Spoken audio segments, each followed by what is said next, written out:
Good evening, everyone. Welcome. I'd like to call the regularly scheduled meeting of the Board of Education for the School District of North Fond du Lac to order. The roll call vote, please. Chisholm. Here. Wodowski here. Hawk. Here. Streeter. Here. Will. Here. Board is 100% in attendance tonight. Mr. Sadov, could we have a report on the public notice, please? You bet. Thank you, President Chisholm.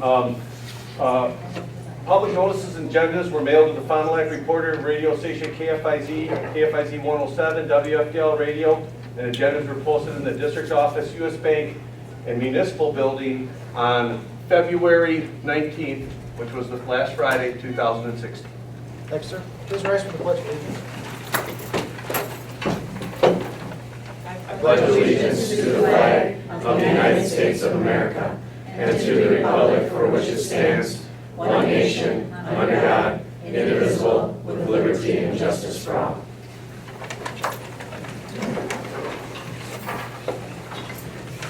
Distributed in your package was the minutes from our last board meeting. Anybody have any additions, questions, or corrections to the minutes? Hearing none, they'll stand approved as presented. Mr. Streeter, your first report, please. The cash balance on hand, January 25th, 2016, $1,476,364.31. Receipts from 25th of January to the 22nd of February, $83,716.33. Total receipt, $1,560,080.64.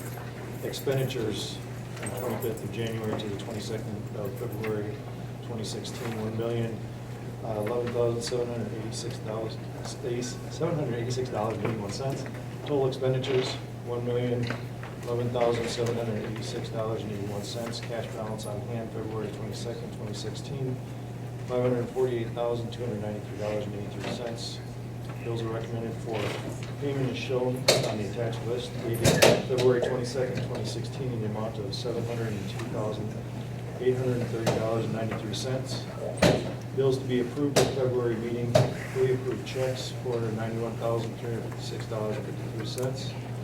Board meeting checks, $211,474.40. Total bills to be approved, $702,830.93. Thank you, Mr. Streeter. So forwarded to the board for board action is the recommendation for the bills to be approved this cycle. Entertain a motion. I'll make the motion. Second. All right. Questions on any of the expenditures? Yeah, on the first page, the Airmark bill, it shows it just being for 1 month, but it's almost about $56,000, which seems a lot more than the monthly amount that we pay, and I just wanted to ask about that. It is based on participation. We pay for the number of meals that we use, and it was a longer month. Is it usually up in that area, though, that? It's upper 40s, lower 50s. We've just had a lot more kids participating. So our revenue actually for January, it just came in today, was a few $1,000s higher than, and that's the claim that I do every month. That was actually quite a bit higher than what we're usually getting, so all based on participation. Thank you. You're welcome. Anything else? All right, roll call vote, please. Wodowski, yes. Streeter. Yes. Chisholm. Yes. Hawk. Yes. Will. Yes. All right, motion carries. Thank you. Clerk's report, please. What I have is a thank you to JF Ahern for water that they provide for FLC. Dear JF Ahern, thank you so much for your generous donation of water to our school. We use this water as a reward to our VIP students who have been recognized for good behavior each week at our Monday morning meeting. We also use it for our school-wide Olympics at the end of the school year. Students are able to cash in their terrific tickets that were also awarded for good behavior for a healthy, refreshing bottle of water. The staff and students at FLC. That is all I have. All right. Thank you. Next is the student council report. So we had winter ball this weekend, this Saturday. And so we had about 170 students attend, and we all had a good time. Also, we don't have like a court for homecoming, like homecoming. So we do, you can put your name in a jar if you wish. And so we just put out of a jar like a prince and a princess. So Michael Oliva won prince, and Tori Cupertino won princess. So I like that because it's not a popularity thing, it's just whoever, so it's fun. Pink Out Night was that last Friday. We raised about $900 total for breast cancer research. We did good. And then Spirit Days last week, we had Grease and High School Musical Day, Hippie and Tie-Dye Day, Teachers as Students or vice versa, and then Pink Out Night on, both Friday and Thursday, but we didn't have school on Friday. And then right now, we're working on Student Issues Committee, still in progress. And then we're working on family night, so we're gonna do donations, like for a raffle and everything, which is March 16th, I don't know if I already said that. But otherwise, yeah, that's what we're doing right now. And I had two people at the Pink Out Night. I know a lot of coordination. Thanks, Mike, for all the coordination and going. Gary Keel did a lot. And I had two people from Lemire come up to me afterwards and just mention how cool that was. So did a great job raising a lot of money. Good atmosphere. And as did my brother in another venue in Lemira, and he works out of Lemira. Gary gave flowers to the senior girls from the other team. They were on the road for their last conference game. He does a very nice job with that. And so he recognized each one of the seniors on the Lemira team.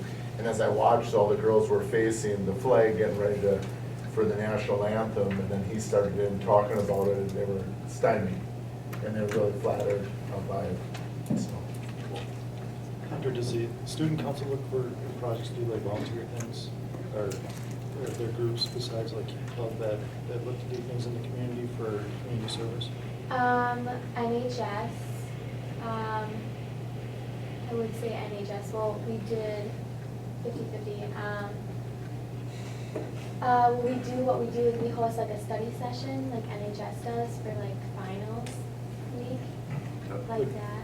He's looking at Do you things. look for like volunteer opportunities out in the community to help, like do something out in the community, like as far as like? We do the drop-in while shopping for a National Honor Society, and that's when we, over Christmas, or like right before Christmas, we have like a daycare, and it's like $2, or it's like really cheap.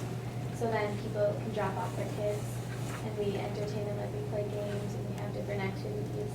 Would be a contact for National Honor Society, because the letter carries to a food drive in May, and it would be a good opportunity I for. think we did that last year too. We did a food drive. So Miss Carmona or. Or Mike, if you just want to contact me, I know before, like, Lori's sitting right in front of me, that Lori had some decorating of the caboose and that to do. And actually, our kids and teacher at ALC did that as a volunteer project, which is really good. So if you have something, share it with me, and then I can talk to you advisors. Thank you. FBLA just went to the Children's Hospital too in Milwaukee. Cool, thank you. A lot of people want to help get their kids out there. So I talked to Sam, she'll get out to whoever. Okay. Sweet. All right, thank you. Next on the agenda at 7:10 is citizen input. This is a portion of the meeting that we allow people to attend the meeting to address the board. And before I turn it over to anyone wishing to make a comment, I know that a number of you are here related to a concern which is now actually on the agenda. It's under new business item number 1, which relates to the issue with credits for school. So that will be an open discussion that will allow you to make presentations to the board and for us to ask questions. So since that is an agenda item later, I would respectfully request that you hold comments until that agenda item. So other than that, this would be an opportunity if anybody here wishes to address the board on any other topic.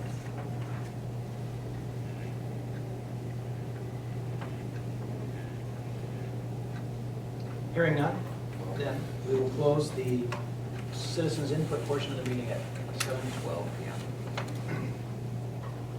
Next on the agenda then comes the superintendent's report. Please. Thank you, Mr. Chisholm. We get to start the superintendent report with probably the coolest thing all year, or one of them. At this time, we're very fortunate to have our art goddess, correct? Alice Tazakis in the crowd, along with some amazing, I see currently 3 amazing artists out there that have been recognized, and some are even in state. So today, we have the opportunity, and I'll turn it over to Alice, and we have the artwork up here, but Alice is the premier teacher of art in the whole state and country, and maybe one of the best teachers, period, in the world. And since we don't know that there's any other teachers anywhere else inhabiting other planets, probably the universe, I'm guessing. All right. So before we go, I just want to thank Alice for all that she does. She goes out of her way to nominate kids, to do these projects, to really bring art and keep it in our hearts. And I just want to thank Alice for all that she's done, not just now, but in the future. But hey.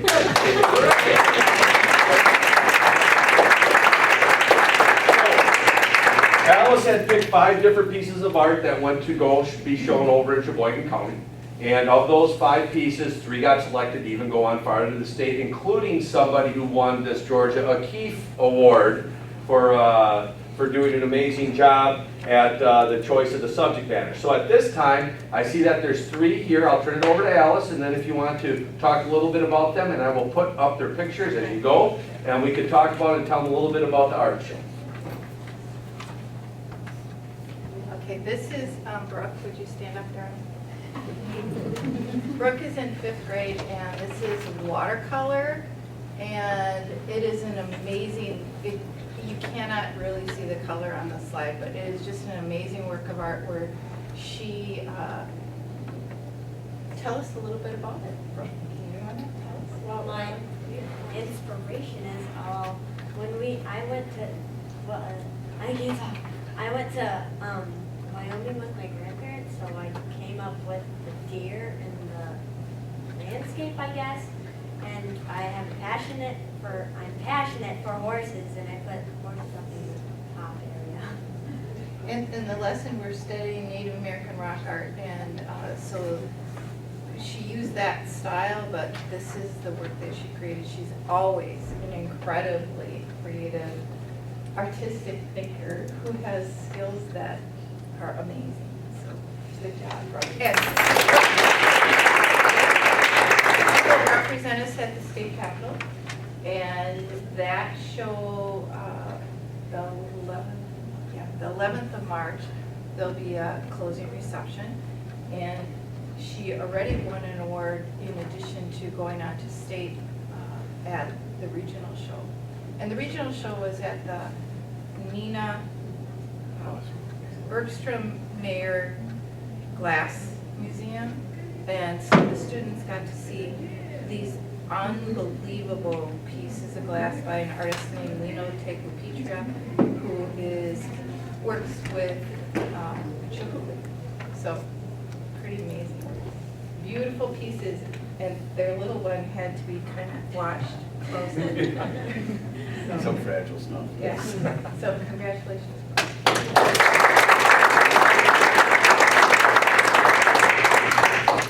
Elijah is not here, but we do a lesson every once in a while with birds with hats. And Elijah Heidel just created so much joy. It's delightful. It's watercolor and crayon. Beautiful work of art. The judges obviously agreed because they sent this piece on to state too. So we have 3 going on to state, and this is one of them. So for Elijah, I know you're up.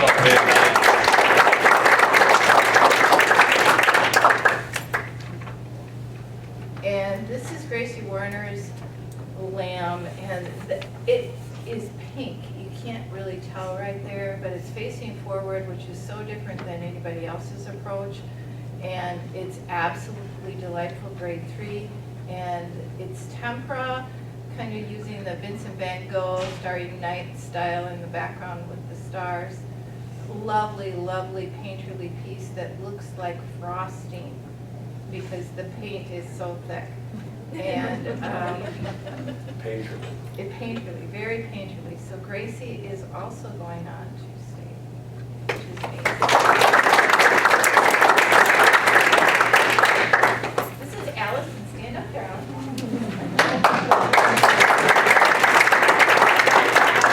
I have to tell you, Allison's piece was sent to the regional show, and that what the judges said to me about the pieces, they said we are only allowed, the max that we can send per teacher is 5. Or 3, yes. I can send 5 to them. They can only send 3 to state. That's the max. And they told me straight out that they would have loved to send all of them on to state. But going to the regional show is a huge, huge, wonderful thing. And it's such a happy little owl, and her colors are beautiful, and Allison is such a good, serious little painter and does a wonderful job, and this is Tempera in 2nd grade. Do you want to say anything about your owl? Why'd you name it Shirley? Shirley, it's wonderful.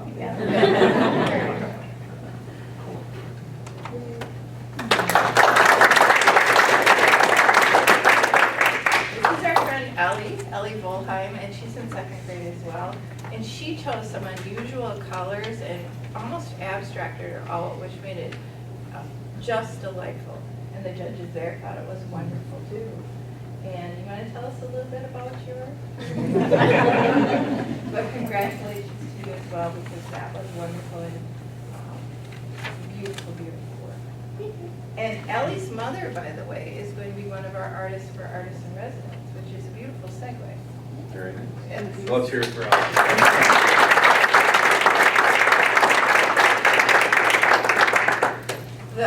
The board is always invited to come and join us and walk around on we have Artists in Residence Day, and that will be on Tuesday, March 8th. And we have 7 artists. It is funded through the Fond du Lac Area Foundation. We always have 1 performing artist, and the others are visual artists. And 2 are workshops that are hands-on.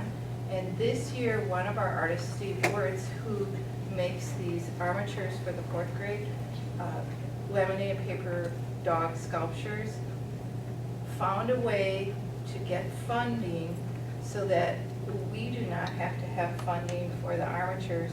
He is funding that, so which is new. And to explain, if you don't know what that is, he takes this incredible metal and he makes a skeleton of a dog, which is really cool. And then the kids, how they make them, and they put. And they work with Steve initially, and then they spend maybe 3 to 4 more art periods refining it, funking it up, making it their own, adding hats and little bowls and dishes and bones, and having a lot of fun with them. So it's wonderful. And then they even write little stories. And let's see, one more thing. What was it? That's it. Tuesday, March 8th. Yeah, and if you can, it's amazing, and if you only can come a little bit, come around doing it, That's because it. that's incredible. The stipend for the artist, is founded through the Fond du Lac Area Foundation. When Alice writes a grant, she gets $650 to help to offset the time that the people have to come to that. So Right. it's a wonderful job. So then the artists receive the stipends, and we feed them, and they entertain us. It is a field trip. It is the field trip that I do every year for our students. I can't take them all out, but I can bring the artists in. So that's our art field trip. It's amazing. If you get an opportunity, you can go. They put on shows. I don't know, last year's the bird. Is he coming back? The one who did the different birds? Well, I try to mix it up. So the only repeat people usually are the people that are the hands-on. But I have an acrylic painter who owns a gallery in Milwaukee. I have a sculptural board artist who's really cool. And Angela Volheim, who is at the Fond du Lac Studio of Music. And then, of course, Trista with Field's Glass Pendants. She'll work with 5th graders. Steve works with 4th graders with the dogs. My husband will be demonstrating wheel thrown pottery. He's my perennial volunteer.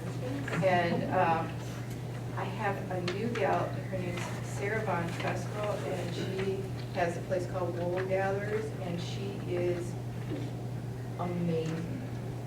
From field to loom, she works, and her work is extraordinary. So it'll be a good day. And so it's show and tell in the halls, and then hands-on workshops. Well, let's hear one more time for Ellie, Brooke, and Alice.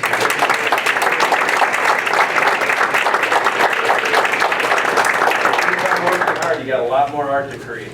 All right, great job. If you guys want to stay, we're going to have a review of our finances from Mr. McCool and our audit, which should be nothing but, I think, incredibly tantalizing. So if you guys would like to stay for that and things after, you're more than welcome. Otherwise, there will be a little pause as Dave comes up and we get ready. So thank you guys very much for coming. All right. As we go into transition, you guys hold on 1 second. Stay 1 second. As we go into transition, I'd like Carrie Jo Patton, Miss Patton, if you'd stand up, please. Miss Patton rolls to the top of 81 different candidates that applied for Friendship Learning Center. Many of the people here, many of the people were on the interviewing committee. She's currently a middle school principal at Beaver Dam, has a past history of working in the private sector, including Harley-Davidson, and a first, a fifth, and a seventh grade teacher. And we're very fortunate to have Carrie Jo here.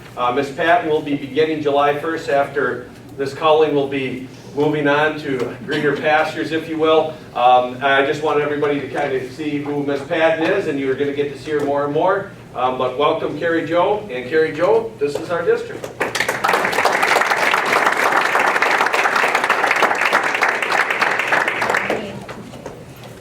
I brought that up because her agenda item is going to be after everybody will be gone, after we have time to sit and talk quietly by ourselves. So I just want to make sure that we got an opportunity. So have a good one. See you guys. Thanks again for coming. Thanks, Alice. All right. At this time, Mr. Dave McCool, right? Say that correctly. Okay. Our friend from Shank will be coming up and going over our audit that we have every year. One of the things that Maria and we've been together for the past, what has it been, 4 years? Almost 5. Almost 5. For me, it seems like 2. For you, it seems like 20.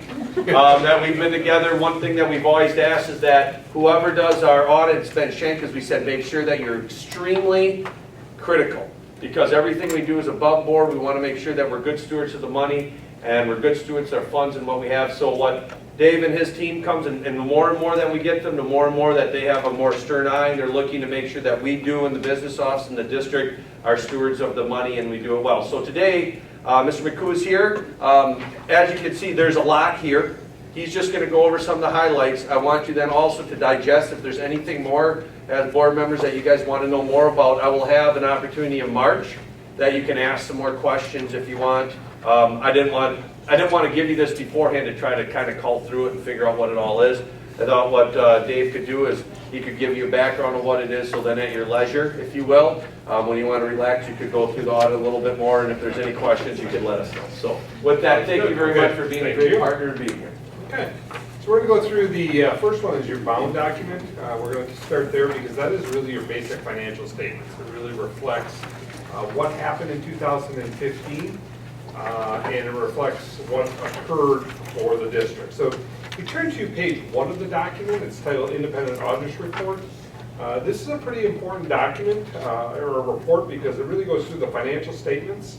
As the first paragraph, it talks about these financial statements are generated directly from the financial records of the district. So we take what the district prepares, and the district ultimately is responsible for the numbers.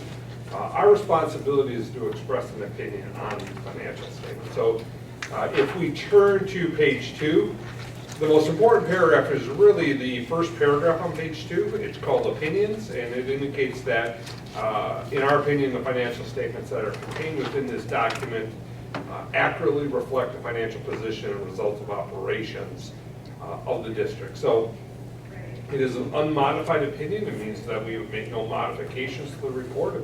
It has all the appropriate disclosures and requirements to accurately represent the financial results of the district. There is an emphasis a matter of a new standard that was implemented, that was required to be implemented for all June year ends, and so that was implemented, and we'll talk a little bit when we turn into the financial statements. But just want to briefly go through management's discussion and analysis. It starts on page 4. And so page 4 through, I think it's page 10 of the document, goes through what happened in the district in a more of a narrative format. So it looks at last year and looks at the prior year and goes through and kind of analyze what was the major changes. And it gives you a reflection of some of the significant activities of the district in 2015. So I would encourage the board, if you're going to spend a little time, just read that. That kind of gives you a big, somewhat of an overview of what happened in 2015. Then if we turn to page 11, pages 11, 12, and 13, these are your government-wide financial statements. And they're important because they reflect all the activities, all the assets of the district. They reflect the buildings that we're in. They reflect the equipment that are used to educate the students.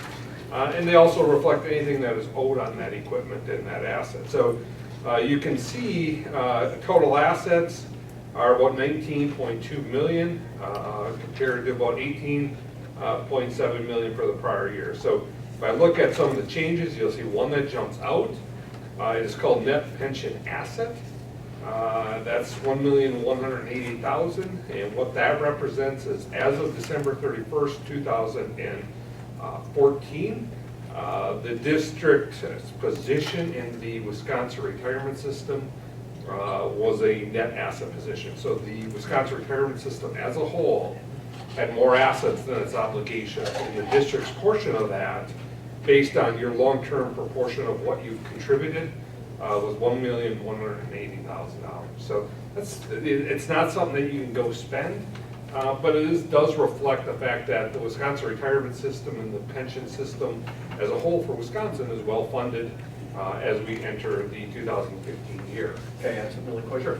One thing too is that back a few years ago, maybe 5 or 6, there was an adjustment in the WRS, and some districts had taken and financed that out. We have ended that obligation, and we are no longer financed. We actually, I think, paid that off 2-3 years ago, Yep. I believe. Yes. So that's another thing that you don't see here, that we're as a district, we are no longer paying that liability of extra money that we owe to the WRS, where some other districts are still paying that off in portions over time. And that's an important thing. What happened there is when the WRS system changed the benefits and changed some of the products, they assessed that to districts and to governments. So that's why they're really well funded. If they had not done that, you'd probably see that you are going to owe some. So the Wisconsin retirement system is well funded because they make those decisions and those obligations are funded on a current basis. You get into other districts and other states, you would not see that. You would see a liability. So it's a very important part, even though it isn't something you could go spend per se. It is something that reflects the well-funded nature of the Wisconsin retirement system. Now, obviously, as the market goes up and down, that's going to be volatile. The market moves, and I'm sure as of December 31st, 2015, that value's probably not quite there with the market, but it is a good thing. You'll also see the deferred outflows. That relates to also the Wisconsin retirement system, so another number that goes in. And so if you kind of go down to the bottom, you can see the net impact of implementing that standard is a $2 million increase in your net position. So a positive balance for your operations. If you look at your net position, you can see that's the majority of the increase. But the other thing that's important to realize is if you look at your net investment in capital assets, you're reinvesting in your buildings, you're also paying down the debt obligations. So an increase in that net investment is a positive reflection of the district. So, okay. And that's, remember, when we talked about increasing levy, different things, we can pay stuff off early, that's where we see that. So then we look on pages 12 and 13, it's a reflection of a period of time.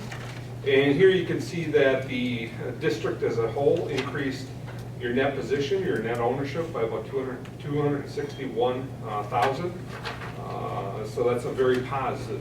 Growth in your net position means you're funding all your obligations and putting more money into the ownership of the district. So very positive, and then you can see the impact of the cumulative adjustment of the Wisconsin retirement system. So that kind of holds true from the balance sheet, that $2,145,000. So very comparable, but that was the balance as of the beginning of your fiscal year, and the $2,129,000 is the end of the fiscal year. So you'll see a little bit of variation to that. Okay. Then if we turn to page 14, so those are your government-wide financial statements. Once you get into page 14 and going back, here's where you adopt your annual budget. So here you're looking more current, and we do have some comments, and we'll kind of wait until we get into the management communications, but we'll talk a little bit about your fund balances when we get into the management communications with the 2-year comparisons. But you know, the one thing that you will look at, which is a reflection of your financial strength, is you see no short-term borrowing. Many districts have to short-term borrow because of cash flow needs, because your fund balance within your general fund continues to be strong. You do not have to, once again, short-term borrow. So very positive strength on your balance sheet. Any questions with that? Okay. We go on to the second document. Second document is really where we consolidate everything, and we call it our management communications. So we pull what we think is important out of there. We also provide some additional disclosures and items within the financial report. So if we turn to page 1 of this document, page 1 through page 4, I believe, goes through a number of different communications with respect to the audit. So it's an important part of kind of introducing the audit. Obviously, we spend a lot of time here at the district. We work with many different people at the district, and it's important to realize that as part of the audit, it is really a reflection of what really happened and kind of going through a lot of the transactions. And we're pleased to say, from our perspective, the audit went very well, and that's a reflection of the employees here at the district that worked very well in getting this accomplished and getting this audit. It does take some time. There is some effort that the district has to go through, and from our perspective, the audit goes very well with the team you have here, so we do appreciate that. Yeah, and Maria and Bonnie and Karen, and well, Maureen, it'll be Darcy. What happens is for those 3 wonderful days in July and the month earlier preparation, they're kind of on the beck and call. They'll be sitting in here, have everything laid out. Hey, we want this file pulled for this free. We want this file pulled for that. Credit card statement. Hey, we looked at this. Where's the receipt? Why is this receipt? Aaron, can you find out where was that? So they go into what credit card was spent, and do you have a receipt for that? And is that fine? They go into our student activity accounts, and they'll ask at random times. They'll say provide this information. That's what they do beforehand. But as they go on, they have this thing called a ledger, right? And then what happens is there's different entries. So then Maria they have entries, and Maria take over if you want, then you have to rectify those entries, correct? So it's a huge effort, but I want to thank Maria and her team, the district office team, because they do a lot to put it together, and then are there, so like throughout the year, the staff doesn't really know that, all the receipts, all of the information coming in, contracts, everything that deals with money whatsoever, that's where it comes into a fine-tooth comb, that everything gets scrutinized, and they find the stuff that needs to be looked at more so than not. Yeah. So I just want to point out on page 2, we do have 3 items that we call findings within the report. The first 2 are really the size of the district. So when we prepare the annual financial report and the federal and state financial assistance within there, we are required to report that. We do, currently we're doing about 7 different school districts, and we have that in for about 65. You know, the Green Bays of the world do their own report, but you know, most of the school districts rely on us just because there's a lot of information in there, and the district staff already spends a lot of time on preparing for it. So you know, it's a very common thing to have that. The last one really deals with a glitch in the system that we found as we walked through some of the student applications and the verification, and it was just the number verified was off just slightly. So even DPI, when they came in and looked at it, missed the fact that there wasn't enough. So it doesn't impact the aid, it doesn't impact the programs. Unfortunately, we're required to report anything we do find as part of that, but it's very insignificant in the overall scheme. And when you look at the district, you're managing about $1 million of federal dollars and about almost $9 million of state dollars. So that's a lot of money you're entrusted with. This is very insignificant in the whole scheme of things. And it's really a reflection of the good accounting records and the good activities over your grant accounting that we have here. So, if we turn to page 3, one thing we do want to point out is there are some numbers that are in there that are based on estimates. So the WRS that we spent on, clearly an actuary's forecasting the next 80 years of activity. The OPEB liabilities and the various different, those are a period of time, so actual results are going to differ, but they're calculated by specialists in that, and we do review those, and we believe all the information is appropriate and conservative, so it's important to know that. Okay. Any questions on that? Okay, if we turn to page 5, page 5 really is a comparison of your governmental fund balances. And so when we look at your operations, we focus on governmental fund balances because it's really a reflection of your activities. And so, we look at oftentimes at your general fund, which is your general operating fund. You can see it is down a little bit from $4 million to $3,380,000. Most of that decrease is, you see that long-term advance of $560,000. That was transferred to the capital project fund. So if you go down a couple lines, you can see that deficit. So kind of just, it didn't really change the overall, it changed what fund was reporting it.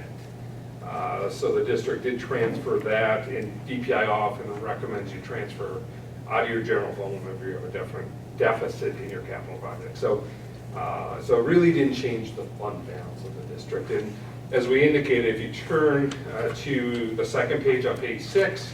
And just that was for the Oriole Athletic Complex, that was the money that we did not raise. And that the district then forwarded, but then that clears it off of there. But as you can see, our fund balance, this is what was reported in last year.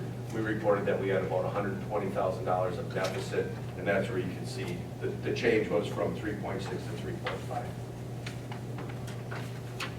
So if you look at page 6, what's important is to look at your fund balance as a percentage of expenditures. We generally, for school districts, recommend anywhere from 20 to 25%. You can see within your general fund, you're right in that range. 20 to 25% would be anywhere from $3 million to about 3.8 within your general fund, and I don't remember exactly the number, but your general fund is about 3.4. So you're right in the middle of that range. And certainly when we recommend 20 to 25, very few of our school districts actually hit that 20 to 25%. And most of them are required to short-term borrow just because of the timing of the cash flows, waiting to get some of your later aids from the DPI. And you think about it, you're halfway through your school district before the property tax comes in. So a lot of that is really the reflection of that. So very sound financial position as you look at your general fund. Any questions on that? Okay. And page 7, we do have two they're not significant. They weren't listed as significant findings, but areas where we just continue to look at various different things or recommend enhancements. So they're not significant or material, but they're items where our role as auditors is to continue to push and make sure everything's everything's appropriate in accounting, and we found nothing, and everything worked very well. But within the journal entries, we're always recommending that all journal entries have a second approval on all of them, just to make sure there's a second pair of eyes on them. So there was a couple, that perhaps additional review and documentation could have been better. All the entries we tested were appropriate. They all had business sense. They weren't like they were not proper journal entries. But it's really to prevent in the future if something wasn't proper. So for instance, 2 years ago, what we ended up doing is I would sign things like something that I would get for IT, or I would sign something, instead of it going to get purchased, Maria signs off on it.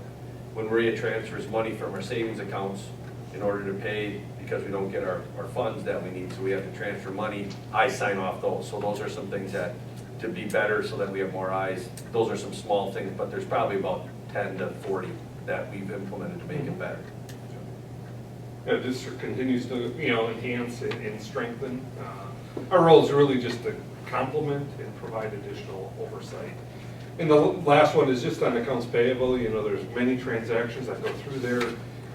It wasn't, it wasn't exactly tied out. It was very immaterial, but we're just recommending here that a review of that occurs. You know, so sometimes that occurs throughout the year, sometimes it occurs at year end.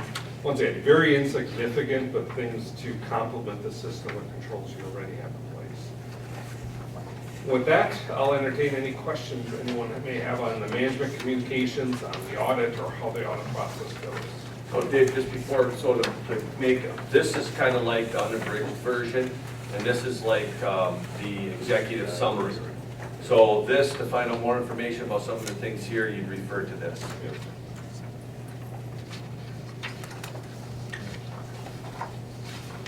One question, so comparative to the other districts that you do, how do we sit financially with our structures and with where we look at our cash balance, our fund balance, and also the past years with our accounting mechanisms? How do you think that we're looking comparative? I mean, from a financial perspective, I think the district's in a really solid financial position. I mean, many districts would love to have a fund balance of the general fund size. And I think your accounting is very good.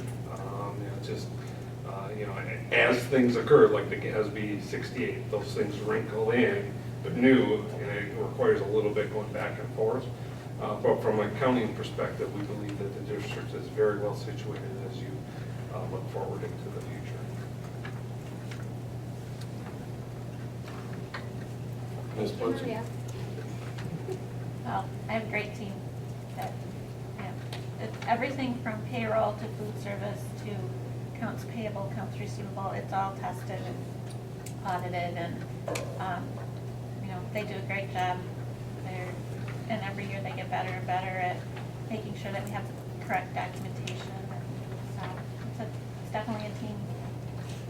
Can I add a little side note today? Today as athletic director, I received a text from our volleyball coach that a vendor did not receive payment for monies that we had spent on a banquet. I went in, and within 3 minutes, they had the receipts pulled that were scanned off for me, and I was able to fax them to them to let them know that we had in fact paid the bill. And it isn't going back, and let me see, where did I put that? I mean, it was, and that was from November, and that was already filed away, so that was pretty top notch. Saves a lot of headaches. Okay, That's good, thank you. Thank you very much. Thanks. Now, those of you who are staying for the financial audit, there'll be a time where you can go. All right, thanks a lot. And the one thing that is, as I've said, all we have is our word. There's a lot of things that we'll do to try to improve, but the one thing we will never do is compromise our integrity, the financial being of this district. There is sometimes, as with that athletic complex at the time, things were rock and roll, thought we could get more people to invest in it. A lot of things happened. We've been able to, I think, have a lot of positive things that happen because of that investment. It just cost the district a little bit more money at the time. Hopefully we're going to recoup some things as we go. We're holding the Titan Invitational actually coming up this year. So I do appreciate the board to understand about some of those risks that we go, but whenever, just as we said, like next year, we're looking at a possible $210 deficit, but this is what we're going to do to try to get it back. We try to look at things that are always doable. One thing I'll also tell you is currently you might go into the paper and see something from Oshkosh. I don't know if anybody's read that. Oshkosh is going to an operational referendum. And they have a laundry list of, if we don't pass this, we're going to cut all this. I mean, everything from having no Oshkosh West and North football teams are all going to be one. We'll close an elementary school, do all these things. As long as I have the opportunity and the ability to be superintendent, work with Maria, we're not going to go down that route. We want to do things. We're going to ask sometimes to have some investments that we think will pay off. If we do have to go look at operational referendum, we're going to be way ahead of that. It's going to be, just plain, we're going to do this. If not, that's okay, because we'll still educate our kids, and it's not going to, we can't put them in the crosshairs and make one play against the other. So I appreciate the board's support. I appreciate everything that Maria does. I also appreciate the things that the administrators do, because when we ask for receipts, when we ask for anything, this is where it all comes down to. They find one thing wrong, then it's like that hole comes up and they, vroom, going the whole thing. So I just love what Dave does. So if you have any questions, look through it. Feel free to let Maria or myself know. So thank you very much. All right, band trip 2017, rocking and rolling. We're going to be leaving on a Thursday, so missing 2 days of school. That's what Sir wanted to do. It might be his last go around, so I said, all right, sir, whatever. So we're leaving on a Thursday. We're going to go Thursday, Friday, Saturday, Sunday, Monday. Monday night, come back, get back Tuesday. So there'll still be a little bit of break there. Also, if people want to come down and meet their kids. The band trip is going to be, we'll leave Thursday in the morning. And why I know all this is that I'm the event coordinator and security down there. So I'm the head one in charge, so Jerry can just chill. So we're going to be leaving here on Thursday morning, go down to Cocoa Beach, spend the day there, go back to our hotel. Then on Saturday, get up early in the morning, and we're going to go to Disney and do a workshop. Then we get to pick different parks you can go to. Meet back at Disney Springs, which is old Disney downtown Disney. Sunday, once in a lifetime opportunity, march out on Main Street and do the parade. Spend that day, the rest of the day there at the Magic Kingdom and see the electrical parade. And then that night, go back to our hotel, get up early in the morning, check out, and we're going to Universal Studios and then Harry Potter World or whatever the heck that is. Then that night, we'll get back on the buses about 10 o'clock. And then we'll drive back and be back in Fond du Lac, North Fond du Lac at about 11 a.m. on Tuesday. The cost for students looks like to be $1,070. And that money is, we're going to have a meeting on Wednesday at 6:30 after conferences or towards the end of conferences. And we're working with Bob Rogers. It's a company Jerry's worked with forever, and they'll set up a payment plan and all that. So really looking forward to it. Should be a great time. We're trying the Gulf Coast instead of the Atlantic. Jerry said there's more sharks in the Atlantic, so he feels more comfortable, although Mr. Reese might not have a changing room. So we got to weigh that, changing room or sharks, you know, so I think we've come to a good meeting. So just giving an update, we're rocking and rolling on that, as Sir would say, and should be a good time. And the more the merrier. If you want to come, if we can fill 2 buses of 56, price goes down. All right, now it's not going to, they're Wi-Fi buses, might be a little cramped, but we should have a good time. So it's an update on that. Facility committee update. We've had a really, how does one say, interesting road as far as looking at our facilities. We started about 1.5 years, 2 years ago, got a group together, and we've evolved all the way to getting a big group together, looking at different ideas, saying, hey, before we go with anything, we got to go with school perceptions. This guy named Bill Foster out of Slinger. So what we ended up doing is we got that guy on board. He came up, I have never met anybody who has more of a positive feedback from anybody you talk to. He's the one who just goes out and finds out information and tests, would this fly, would this not fly. So we had Bill Foster, and then we have Clint Seeley. They're the ones at Bray, and they did our facility study and started looking at different construction things. So we just met right now, and I'll turn it over if you want Maria, Dave, or Mike. Maria, Dave, Mike, Vicki, myself, and then Sherry Banker on a subcommittee of the committee that's looking at developing the survey with options for this plan. And we met tonight, and kind of, what did we figure out tonight? Or do you, what do you think? Or do you want me to say something, then you branch off? Go ahead. All right. So what we figured out is that to build, we're looking at, we found out through our facility study that we have a need for early childhood through 5th grade. We have a definite need for those facilities, ELC and FLC. We also know that we have some needs at Bessie Allen, our gym, air conditioning floor. If we're growing, this is going to get really packed in here. We're looking at our tech ed areas needing some renovation. We also, our security, our office is in the middle.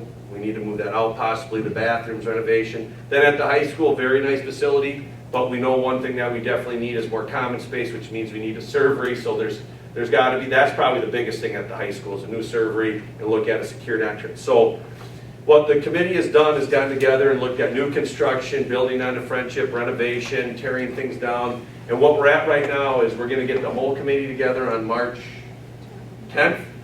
And we're gonna kind of pitch an idea that, you know what, maybe we're thinking about significant, huge renovation, significant add-on possibly at FLC, significant raising and remodeling of ELC for a daycare and alternative learning area, and then possibly a couple things here. The biggest thing is a tax impact too.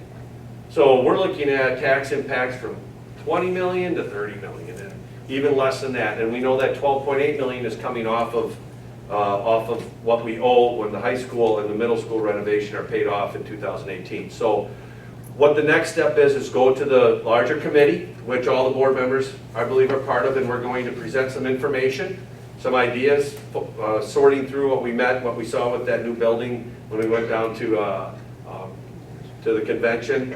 And we're going to present that information. I'll get that out. And then the idea from there is we'll talk to Bill Foster, who will develop the survey. And the survey then will probably go out next fall, where it'll be a pretty comprehensive 3 to 6 page survey that tells the story of the district. And hey, this is what we're looking at. If you do X, Y, and Z, this would be the cost. Here's another option. This would be the cost.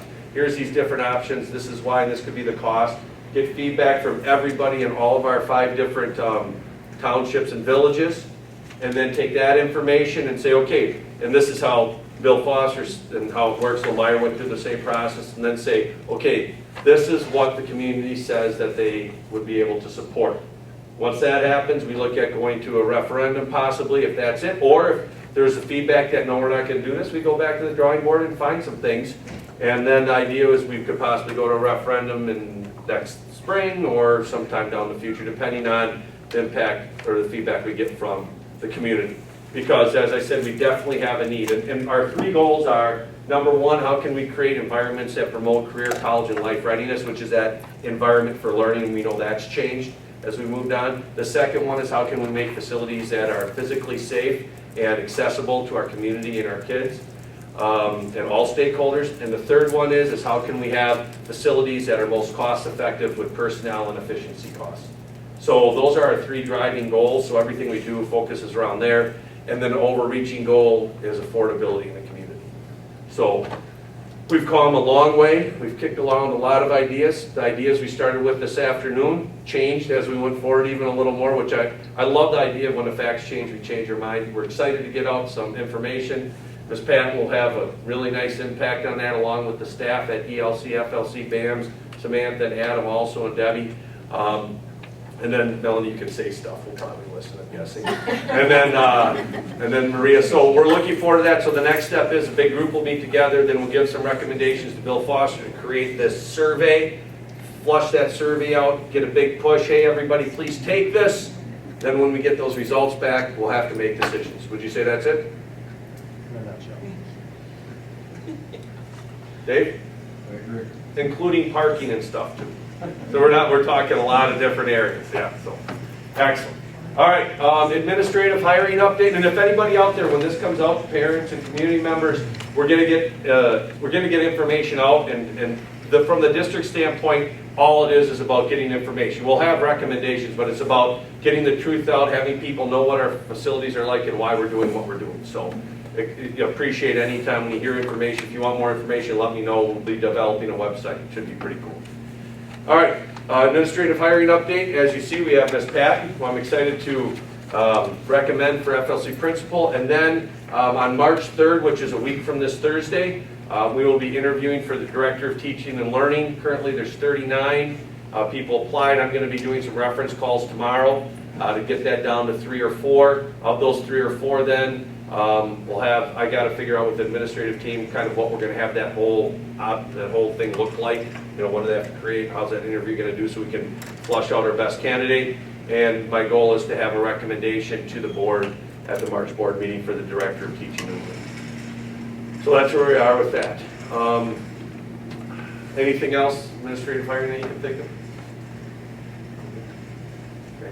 Okay. Staffing. We'll have a couple resignations, but this might be a good place for that. We know Zach Ruck is resigning. He's got a great opportunity to be a graduate student at the University of Minnesota, pursue strength and conditioning. Reed Hansen, he's resigning. He's going to go play in a mariachi band down in Mexico. No lie, that's part of what he's going to do. And also help people down in Mexico, so he's going to have some fun down there. And then also, I don't have it on the agenda, I just got it, but I have a letter too from Sarah Huber. Sarah, and she's a part-time 6th grade teacher, excellent person, excellent teacher, but her and her husband are moving to a new organic farm somewhere north. That's where the pasture, so they're moving there. So we're going to have some openings and flexibility. Also football, Mike and Samantha are going to start to cull through. We have how many people, Mike? I would say 9 candidates. Okay, so, and Mike asked me, so do these candidates have preferential treatment? Do we look at them for the high school, or for the high school special ed or middle school FIED? Here's what our rationale is so everybody knows, so if they think, if people can tell the community, we're going to hire a football coach right now. If that football coach is incredible and has the ability to be a teacher in one of the areas that we have, before we'd hire them as a teacher, we would get that principal and the people on board to look at, is this person the right fit for there too? So we're not just trying to find one person and say, hey, we got you here, so even if you be marginal, we'll suck that up and let you teach. But we also know we could get a higher quality candidate, both as a teacher and as a coach, if those were together. So currently right now, Mike and Samantha are gonna go and try to find a really good football coach. If that so happens that they might also fill one of our other needs, that will be a conversation that we will have after we find that. So that's kind of the process of that kind of job. Cool. All right, and we have posted like that, we have those jobs posted right now on weekends, so the candidates would know that there is, you know, a lot of times when we look at people wanting to move, if it's a football, if it's somebody, that teaching job's where the bread and butter is, and that other part is something that they have a passion for. So we now have it posted both, so there might be more people apply, we don't know, but go from there. Okay, next, really quick before I get to this ready, redefining ready, proclamation is that we have March 7th through the 11th, school breakfast week. Let it be proclaimed. Okay, I'm doing my due diligence by the DPI. I found out I have been neglecting this. These proclamations should be read at board meetings, so I'm doing my due diligence now. Everybody celebrate breakfast at school on the 7th through the 11th of March. All right, cool. All right, next. Being a board member means that you have to get elected. That's all it takes to be a board member. You have to be somebody who lives in community and is electable, 18 years old, and has the qualifications. But to be an effective board member means to educate yourself and to go the next steps. So what I have right here, and Steve, what level are you right now? Well, Gold. I was the top one, 6, I think. Okay, so Steve's at a 6. Now Steve's been a board member for 22 years. So Steve's been a board member for 22 years. And Steve, how do you get points? If you just kind of share people of how you get these points. Well, participating in WASP, the School Board Association, events and learning opportunities, development activities. So we, like 30 points if you go to the convention each year. The different seminars they have are with 5 or 10. And when you hit each plateau, then you get a level 1 up to, I think it's level 6. And that's where you have board members that go to that next level to get informed and to try to learn more about education, because it's a whole different beast. And why I bring that up is we have an award level 1 from Region 7, Mr. Peter Chisholm, who wasn't able to get this in October. It got sent to me by John Ashley, the president of the, or not the president, but the executive director of the School Boards Association. So at this time, Mr. Peter Chisholm, for your commitment to the children through continuous participation in WASB programs and activities, you are officially a level 1, and there is a pledge pin. So congratulations.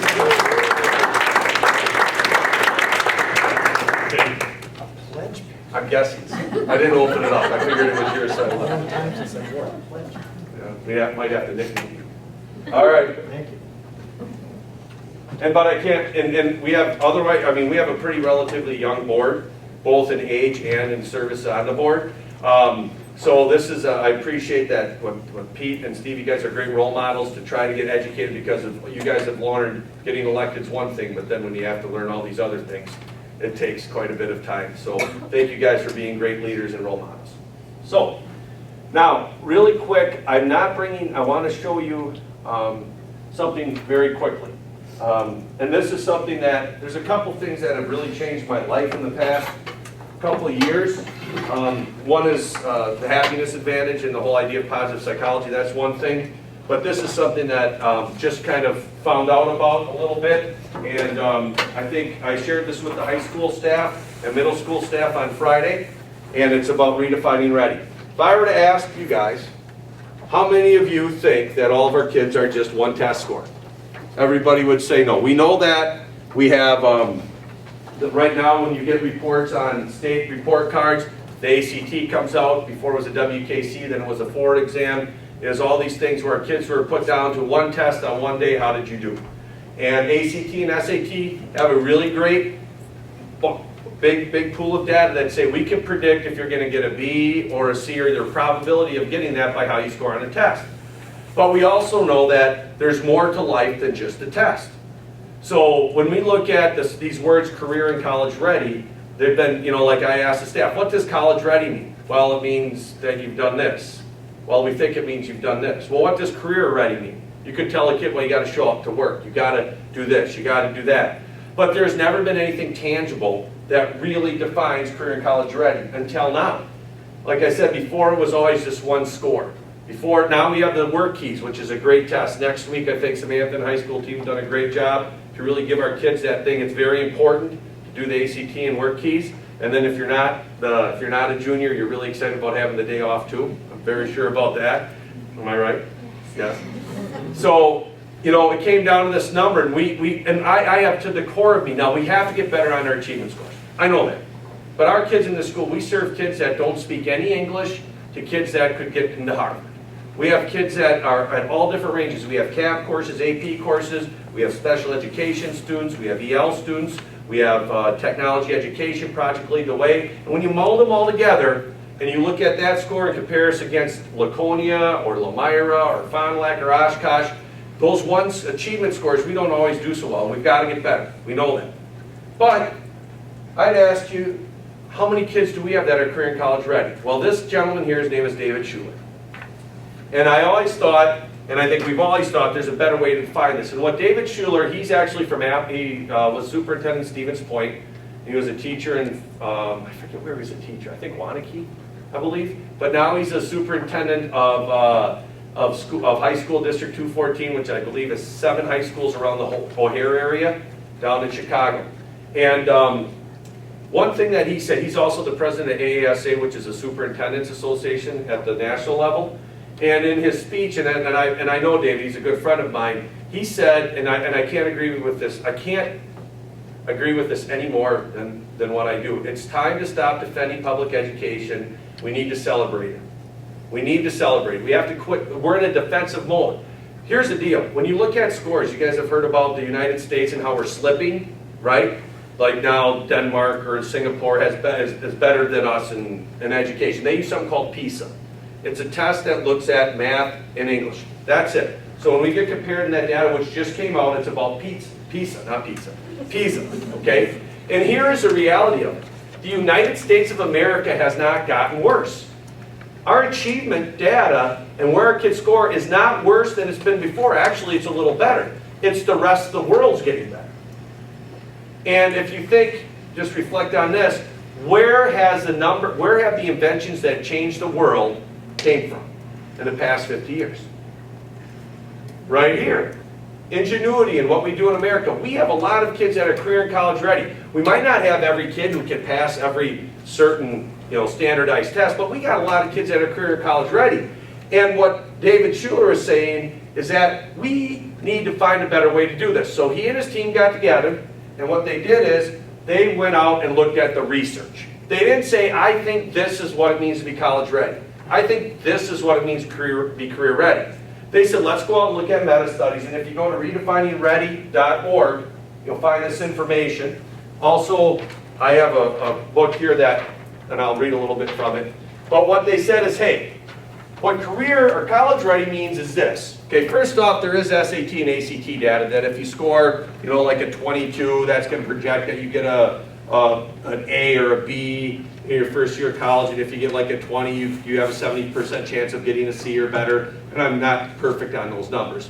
But the ACT and SAT are strong data that are predictive, okay? But that's only one part of it. What they found out is that GPA. Now, one thing that we've also found out from colleges is colleges could care less about weighted class or any of that. They throw that out because one weighted class in this district might be different than a weighted class at this district. What they look at is the rigor of the classes that they got, especially if it's AP or CAP or dual college, right? So they say also, if you have a 2.8, and this is what studies show, 2.8 to 4.0, number one, and then you have one of these here, it means you're college ready. So if you have a 2.8 to 4.0 and you take an advanced placement exam, we right now have AP Government. I know my daughter's in that. She'll have an opportunity to take the AP exam in May. If she gets a 3 or above, most colleges will take that as a college credit. That means if you took that rigor and you've gotten that, means with that GPA, you're college ready. If you've taken an advanced placement course, so even if Paige doesn't get a 3 on her test, but she passed that course with an A, B, or C, she's taken her year, if our teachers are doing it right, which I believe they are, she's taken a college course that proves that she's college ready. If a dual credit college, English or math, we have CAP Calc, CAP Pre-Calc, we have CAP English, Mr. Dieter teaches 2 of those. Doug, we got some CAP that we're going to offer in business, correct? We do have a CAP Intro to Business. We also have some MSOE credits for the Project Lead the Way class. Yep, Project Lead the Way, Mike and Doug teach those in Dixie. So we have these dual college credits in English, science, or English, math, and science. If you get an A or B or C, you've taken a college class. It means you're college. This is what data shows, not what Aaron Sadoff says. The college developmental and remedial classes, this is deals more with community colleges. This is a really interesting finding they didn't expect. The Algebra 2 score, if you get a C or above in Algebra 2, that's like that gateway math course. That means you're college ready. IB, which we don't have, which is a variation. It's kind of like AP, but a different take. We don't have. And then college readiness placements assessment of ACT or SAT. So what this is saying is, yes, you might do well in ACT, great. But if you don't do well in ACT and you have a 2.8 to 4.0 and you've taken dual college credit and high school credit in math and passed them, you're college ready. And that's what the data shows. So what I'm going to do is, I've asked the counselors, is they're going to print me all of this transcripts from our seniors this year. I'm going to look at the composite ACT and say, what we see right now is that, I'm making up that we have 22% of our kids are college ready based on the ACT score. Then what I'm going to do is I'm going to say, okay, which kids have a 2.8 to 4.0 and have dual credit or have one of these things? And then we're going to see what that number is. And then what I'm going to do in March is I'm going to bring this to you guys. Because we have an opportunity with AASA, which is a ESSA, which is a reauthorization of No Child Left Behind. We have an opportunity to change the way that we have report cards and we measure kids. And what this is this will be a resolution that I'll ask the board to take up. And on the front you will see it says exactly what I was talking about earlier. And then if you flip on the back, what the resolution will be is I'll give you the data of based on just the ACT, how many of our kids are deemed college ready. And then I'll give you the data based on this, what percentage of our kids are college ready. And then what I'm going to ask the district or ask the board to do is please stand and support the redefinition of being college and career ready, because we are more than just a number. Now the second part is, if you'd ask what does career ready mean, it'd be hard to really, like you say, well, you got to show up or you've got to be here in school. Well, here's what career and college ready means based on the data. Or not college, but career. That number one, and this is something that's amazing. We have seen our counselors, we have seen our administrators, we have seen our teachers get together and they're creating career pathways. I think many of our families out there have gone to counselor meetings where what's your future going to be and kind of look at those plans. So number one is that you identify one of those career clusters that you want to go into. I'll just take my daughter since I live with them. It's easier. Paige has been through this thing. She's chosen medical field. Now she's went and done some job studies and stuff and she's kind of figuring out that might not be for her. But that doesn't mean she's going to be, but she's at least kind of in tune and thinking about it. So number one, you have to identify something you're looking into. The second part is 2 of these. If you are 2 of these, that means you're career ready. Number one, 90% attendance. So this is some pretty interesting data. Like you say, you got to show up. Well, here's what the studies have said.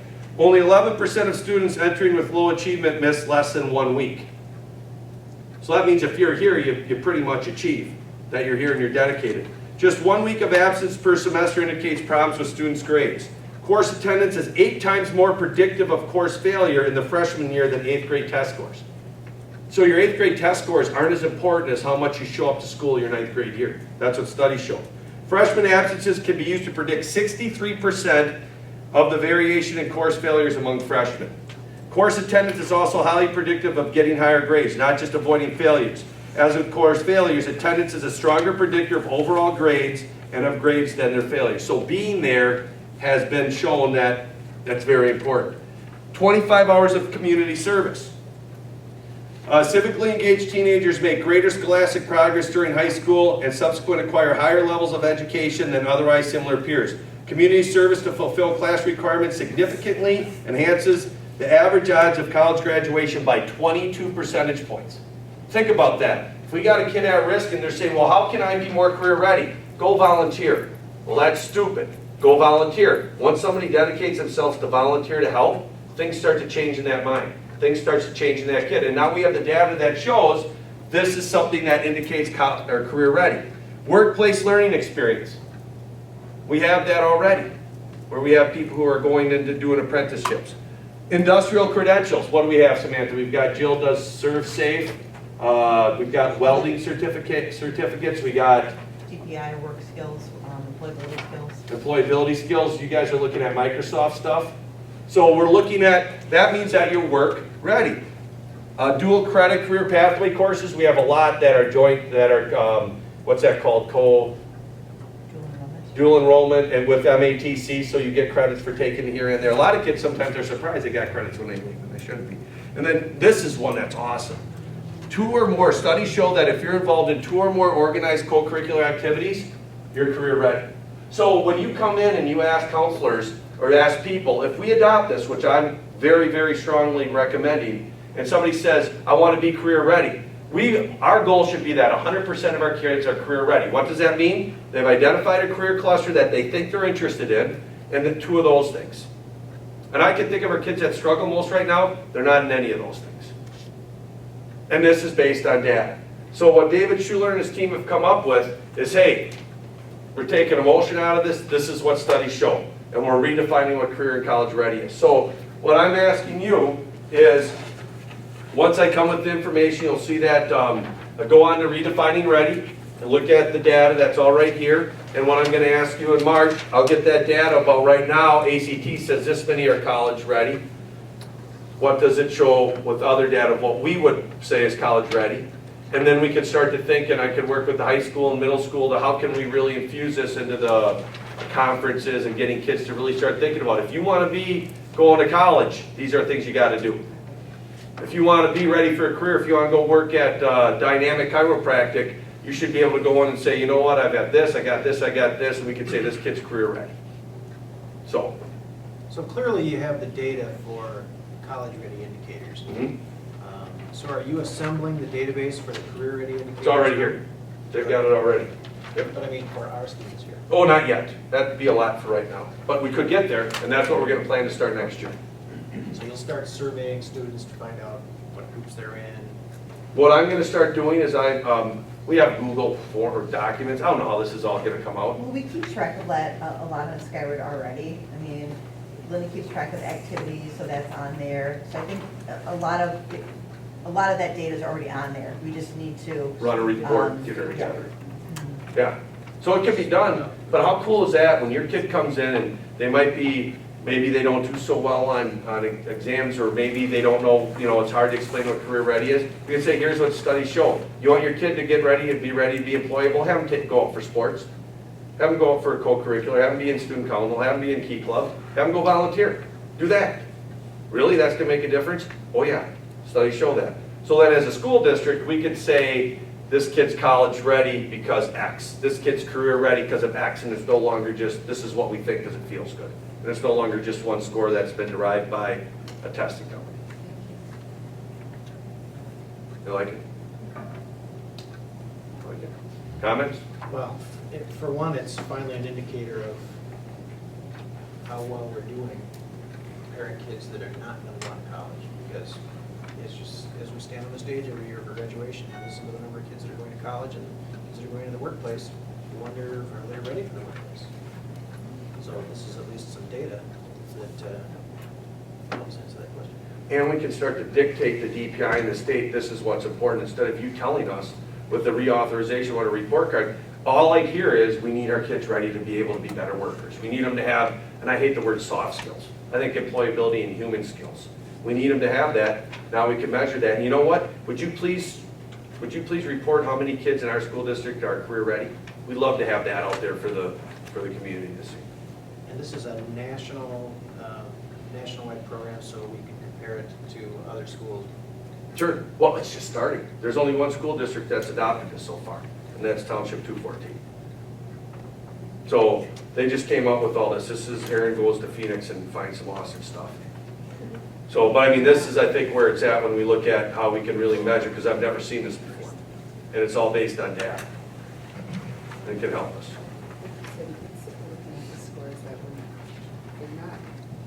For as wonderful of a district as we have, those scores are probably not going to get a whole lot higher. I think we can get better. But the thing is we're all, like for instance, we're gonna get some more students coming in that might be at a different level. We're always gonna have, we have a different clientele than different areas, but we can keep getting it better. But in the meantime, to tell a kid, you know, you got a 19 on your ACT, you could never go to college. You might have got a 19, but you're getting A's in dual credit. You're taking CAP, you know, English, and you're doing very well, you're college ready. You know? So there can be a different conversation for our students. Samantha? Well, and just to add though, I think it's important for everyone to remember college ready, probably what, you know, my parents and other people thought was 4-year college. College ready isn't 4-year college. Right. College ready is a technical college, a 2-year college, a 4-year college. So I think that's important. We still, you know, have to remember that you know, what is college.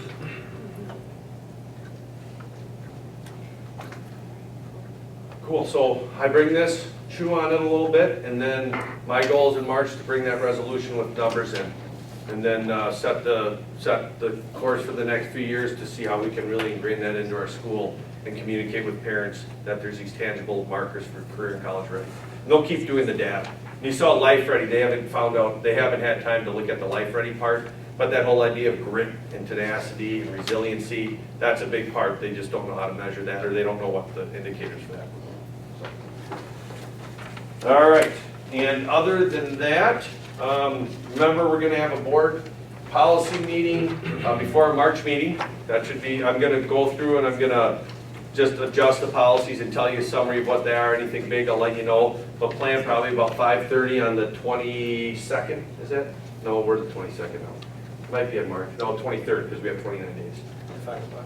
Yep, at 5 o'clock, and then we'll do that policy. Hopefully we'll get through that, get up to date. March 21st, that's it. Yeah, we moved it up because of spring break. That's right, March 21st, so it'll be that.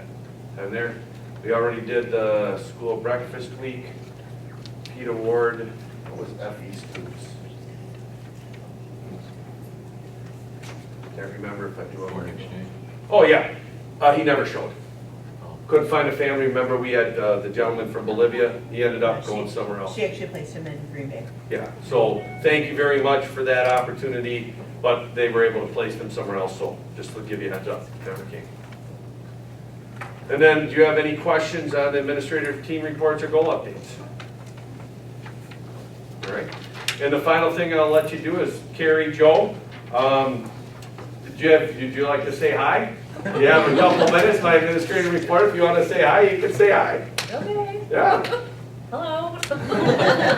I'm really excited to be here, and I'm looking forward to the opportunity, hopefully, to be here as part of your school district, so thank you. Welcome. There we go. All right.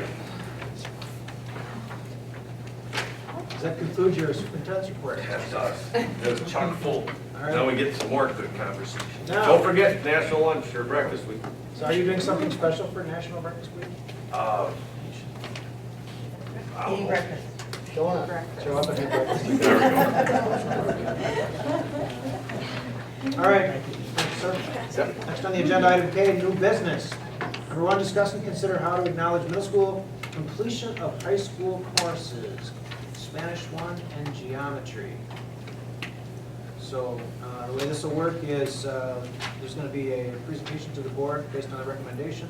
The board's going to have some initial discussion, and then we will open it up for statements and comments from the audience. Excellent.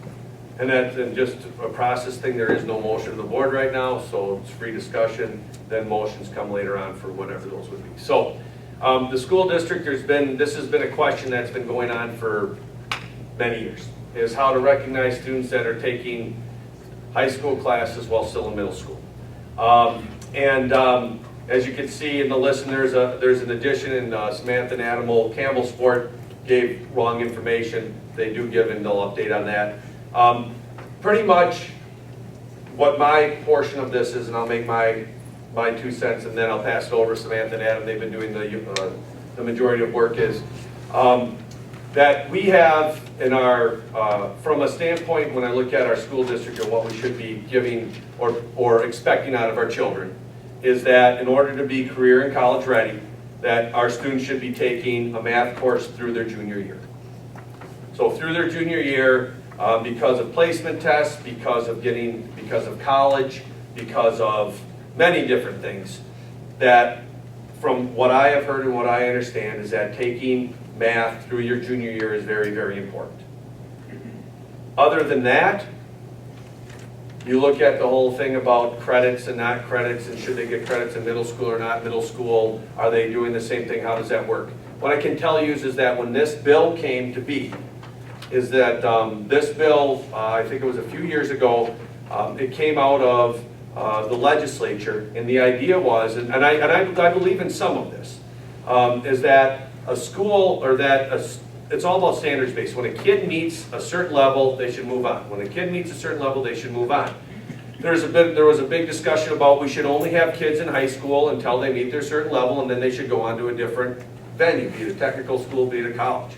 So one of the things also is that not only should it be just standards based to move on, that you move forward regardless of how old you are, but also there was cost saving things to that. If you, and this was one part of the discussion when this came through, and I remember one of my colleagues from West Bend talking about this, is that if you give credit earlier and kids get these things done earlier, that means that then you don't have to have as many of your personnel later on, because if you have kids taking courses earlier, they're not going to need them later, so then that can also save money. Because if you have people getting done with their math credits early, then you don't need as many high school math teachers because they're going to be getting through that sooner. Same thing with Spanish, same thing with all. So that was an element of the discussion too. Cost savings along with the whole standards thing. My perspective, and from the recommendation as a superintendent, is the cognitive mind is very different than the social mind. Although kids might be smarter and understand concepts, that doesn't always mean that they're socially developed. Your prefrontal cortex doesn't fully develop until you're 22 years old. And what I believe is, and I told this to the middle school and high school staff, I believe that we should do like a Promise 15, something like that, where we promise that if your student is dedicated and wants to, they should leave Horace Mann High School with 15 college credits. We should try to do everything we can to do dual credits while they're here in order to help them alleviate cost of college and to get a leg up. And currently what we do, and most of it's in math and English, and for math, in order to get those opportunities to get those CAP courses, the students need to be accelerated earlier. And we've seen a lot of kids that can get accelerated. Thus, we offer algebra as an 8th grader or a 7th grader, and geometry as an 8th grader. Standards have changed. 8th grade is now going to be the expected in 8th grade. We know everybody won't meet it, but that's going to be the expected in 8th grade. But the idea that if a student can get to geometry, what that does is that opens up the door for them to take Algebra 2 as a freshman, pre-calculus as a sophomore, calculus as a junior. And now they're through those three. If they choose to take another class next year, they can, they cannot. So the whole idea of having geometry earlier is to give that idea, or give that opportunity so that they can move forward and have that opportunity to receive dual credit or to go farther along in their curriculum. So that's kind of where my mindset is, where I really think it's very important that a child has math through their junior year. Now, as far as how the credits go and what that all looks like, there's many different conversations, and I very much respect and appreciate the recommendations of Samantha and Adam and the team and what they've looked at from the research that they have. So at this time, understand that's what my perspective is. What I'll do is I'll turn it over to Samantha and Adam to share a little bit more about their research and the process that they've been working out with these great parents. And just so the board knows, to back it up a couple of years, I remember like my third or fourth month on the job, and Lori came to see her. She had talked to me at one of our school dances and said to me, "Hey Adam, how come I don't offer some high school credit for middle school classes?" And I was like, I don't know anything about that, but I can look into that for you. And Lori and I had some great conversations, and at that time it wasn't, so that was mandated by the state that it could be possible. So kind of, left it at that, and it came up again, I think, the next year, and got Samantha and I talked, collaborated a little bit, talked to some more parents, and kind of came to the agreement that definitely there's value to what the students are doing by being advanced. I mean, we can put on a high school transcript so it's out there and people know that class was taken, and left it at that, and people seemed to feel okay with that. And then this year again, conversations started again, and there were some concerns from parents, so kind of led us to where we are here. We met again with some parents and math teachers, and Samantha and I and Aaron, and just kind of had some conversations about what we think is best for kids. So I'm really thankful that we have the families and parents that we have. It's great when we have concerns. We always want to listen to those and find ways to get better, reflect on what we do, and sometimes that leads to changes or other things. So kind of a conversation that's happened probably for about 2+ years, it appears. So the document, maybe I'll let Samantha kind of go through the document here, and this was shared with the families too, just some of the contacts we made, the people we spoke to in different districts, and you'll kind of see as we go through it that there's no right answer. Everyone has kind of a different take on what they think is best for kids, and just information that we found out. Parents might share some information too that they found out from other districts, and I just asked Carrie Jo too, hey, what does Beaver Dam do? So we can add that to the list as well. So maybe I'll turn over to Samantha to go through some of the other districts and what they currently do for this. Sure. And like Adam said, we had some of the parents who were here tonight at our meeting, and just trying to get a feel for what parents were looking for, whether it be the acknowledgement piece, opportunities, and just kind of share philosophies and thoughts together. And part of what we shared too is that goes along with what Aaron said as far as college and career ready. Our goal for our students when they leave high school is that they're ready for anything. So really, just to use math for the example, we want kids to have the opportunity to, if they later on in their high school career decide, hey, now I do want to go into college. We've done things like split algebra into 2 years. So a freshman can take Algebra 1A, they can take 1B as a sophomore, they can take geometry as a junior, and if all of a sudden that change of heart happens, like, hey, I really do want to go to college, they have the opportunity to take Algebra 2 as a senior, and they would meet that minimum requirement for college. Then we have the other end of the spectrum, where we have kids who have been signed up for CAP Pre-Calc, CAP Calculus 1, CAP Calculus 2, that again, like Aaron said, receive those dual credits, so they have a real big jump on college. And the easiest way I think to tell kids, that is, if Debbie and I are entering our freshman level college year, and I have those credits from my dual enrollment classes, and she does not, I may, as a freshman, get into some of the classes, she may not because of those credits. So it gives kids that advantage of that way. We did hear some concern from parents that there are a couple of schools that are doing this.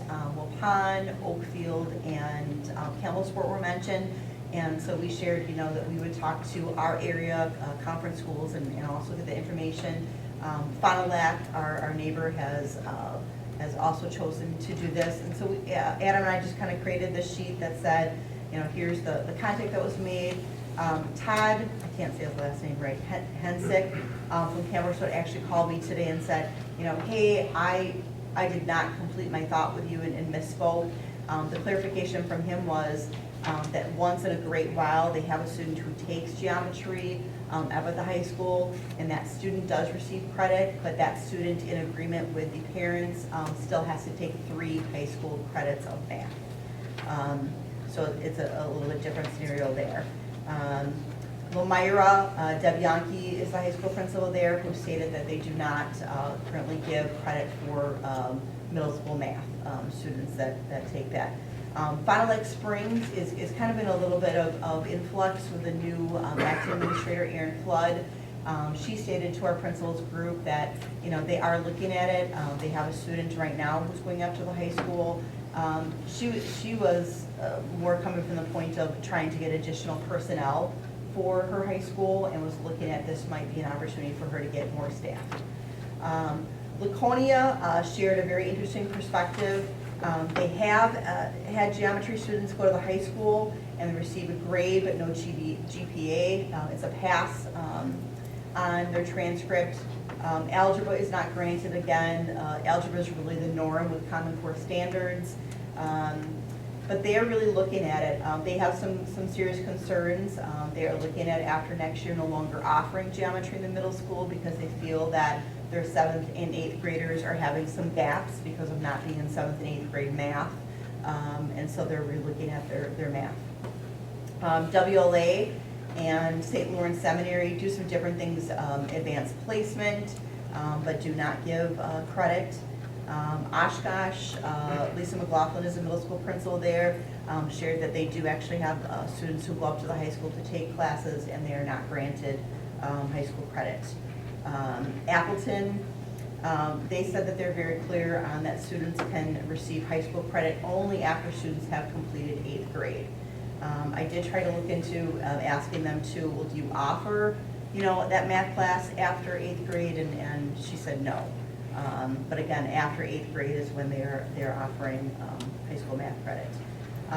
Also, just wanted to put on there, our counselors have been involved in this process. They have spoken to, and I have spoken to admission counselors at UW Oshkosh and Madison. Also spoke to several staff members on the ACT State Advisory Board for Wisconsin, and everyone said the same thing, that we really encourage 4 years of math in high school. The more the better.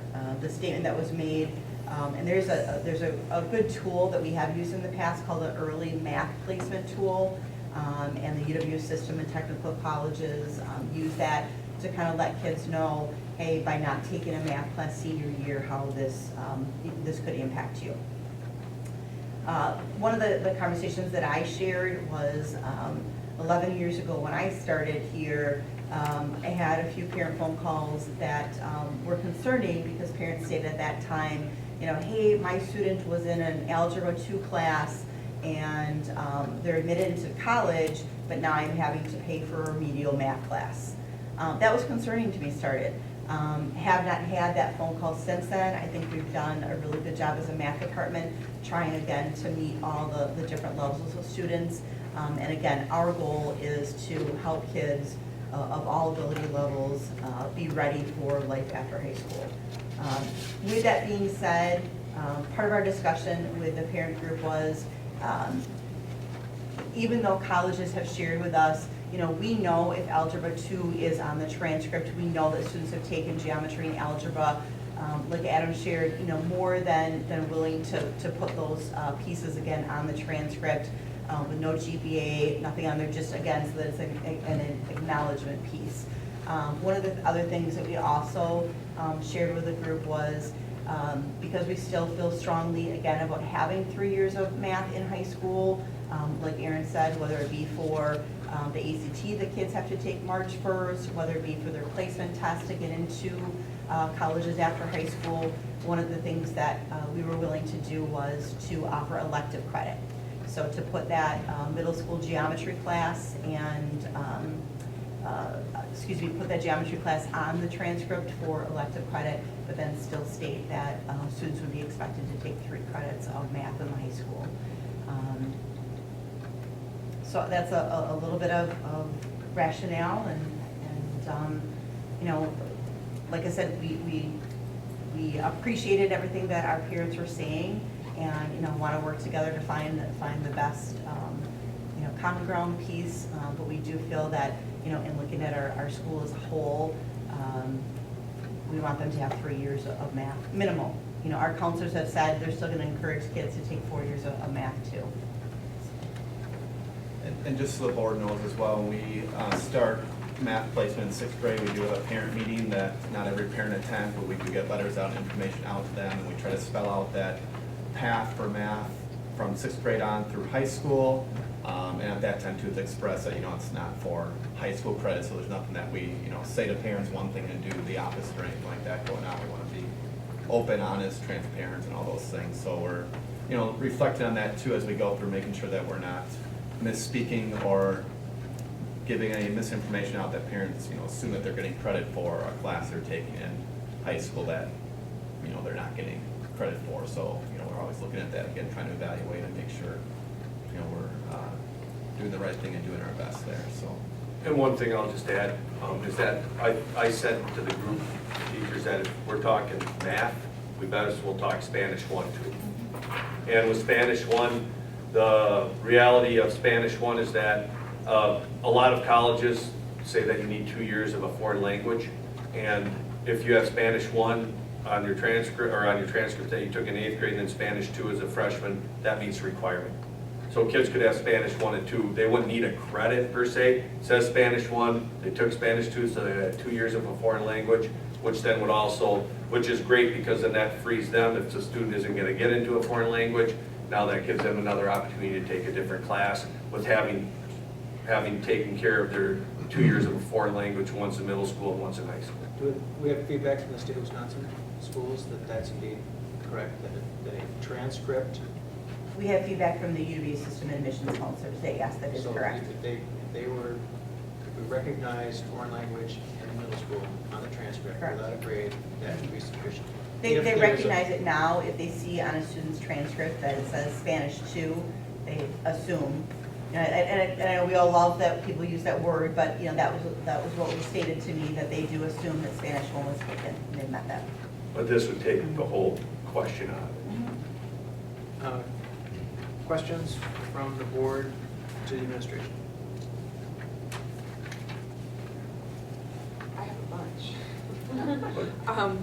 So I guess I'm not quite understanding the whole credit thing. So Spanish would be, doesn't matter if it's a credit or not, but math has to be credit? 3 credits is what the board policy is to graduate high school. Okay. And we're concerned that they're not going to have 3 credits if they take a high school and middle school? A high school class in middle school, we're afraid they're not going to have the 3 credits of math? Is that what? Well, if they we're take concerned about? geometry as a math credit, and then they take math as their freshman and sophomore year, they could be done and not have math their junior and senior year. Which, If we give credit. If you give credit in middle school, that would be a high school credit. right, Take 2 more years of math, and they would be done. they'd be done. I would see that as almost an unforeseeable thing. Why would somebody who's advanced enough to Correct. take geometry in 8th grade stop after their sophomore year? So Right, which then says why to credit me, is it's a math. kind of a neutral issue. I don't see the benefit, you know, other than to say I got a credit in 8th grade. I'm having trouble finding out, you know, or coming to a reason as to why it's so important to have it on the transcript as a credit. You know, knowing some of your kids, you know, they're going to be doing the pre-calc and the calc before they get out of here, at least, maybe more. You know, and I'm not just singling out you guys, but any parent, if there's a student. I guess I would like to hear more input from you on I that. guess at this point then, yes, I guess I'd like to hear parents who are extremely Yes, thank you guys very much. happy to pick budget here tonight to what's some of your concerns? By the way, Dave canceled last, we only could get him tonight, so that was, So I guess I'll turn it over to the parents who can present what their viewpoint is. I would ask that you be concise and that you, if multiple people are going to speak, that you present different viewpoints instead of repeating the same information. Sure, and thank you for letting us speak tonight. And we did talk as a group, you know, we don't intend to have 10 people come up here and say their piece. We kind of consolidated our statements here. And I'm just going to give the background information as far as the ability to even offer this. Under Act 230, in 2013, Act 138, it's up to the school board to decide whether to award high school credit for classes taken during middle school. In order to do that, there have to be 3 specific requirements that are met. Our district happens to be in a great position in that we happen to meet all 3 of those conditions. One thing when we looked at this list of schools, I know a question that many of us had was, what reason are they not doing it? Maybe they don't have qualified educators at the middle school to do that, and it could be for many other factors. So that's just the introduction portion of it, and you can see that we've got some other information that we'd like to share with you as well. So, yeah, great idea. Mike, did you want to?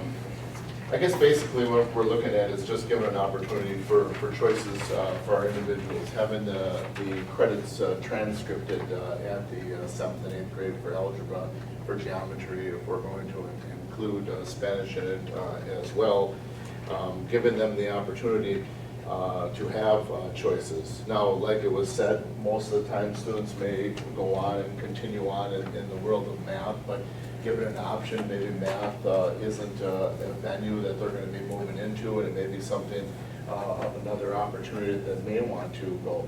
Giving them choices of opportunities to be able to take other courses that they would not be able to take because having taken Algebra 2, Geometry, going all the way through the junior year, they would not allow them. An example, my daughter told me that she wouldn't be able to take Introduction to Engineering or those courses because she takes band at this time. So it does lessen the options for classes that are required at the high school level. If they have the early opportunity to exit out of math, it gives them that venue to find other career opportunities or other career paths that they may be involved in or may be interested in, still be able to take band or those other courses that are available for them. Okay?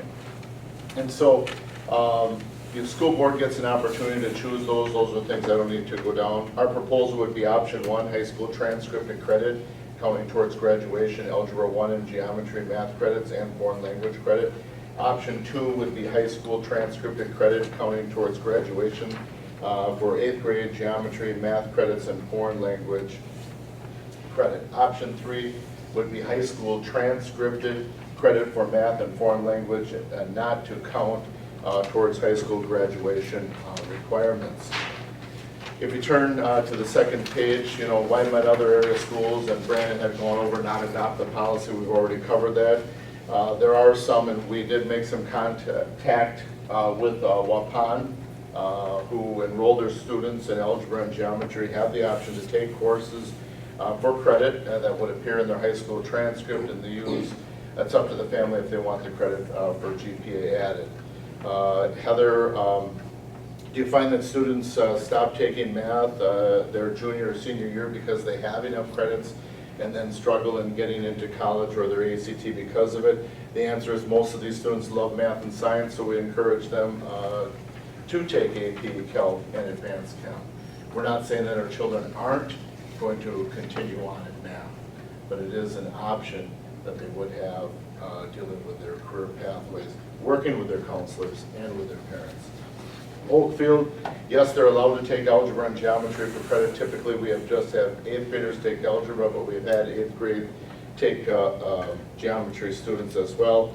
And yes, they will receive credit. Typically, these students are on the college-bound route and try to take math early in order to be able to take 2 AP math courses that we offer, Calc and Stats, for graduation. We also require 3 years of math, even though the state only requires 2. So they really just leaves their senior year. For students who decide that AP math classes are not what they want at that time, we also offer transcripted math courses for dual credit for high school and for MPTC that many choose to take. Our counselor does a really good job of steering students toward taking some sort of math their senior year so they don't, and that was from Oakfield.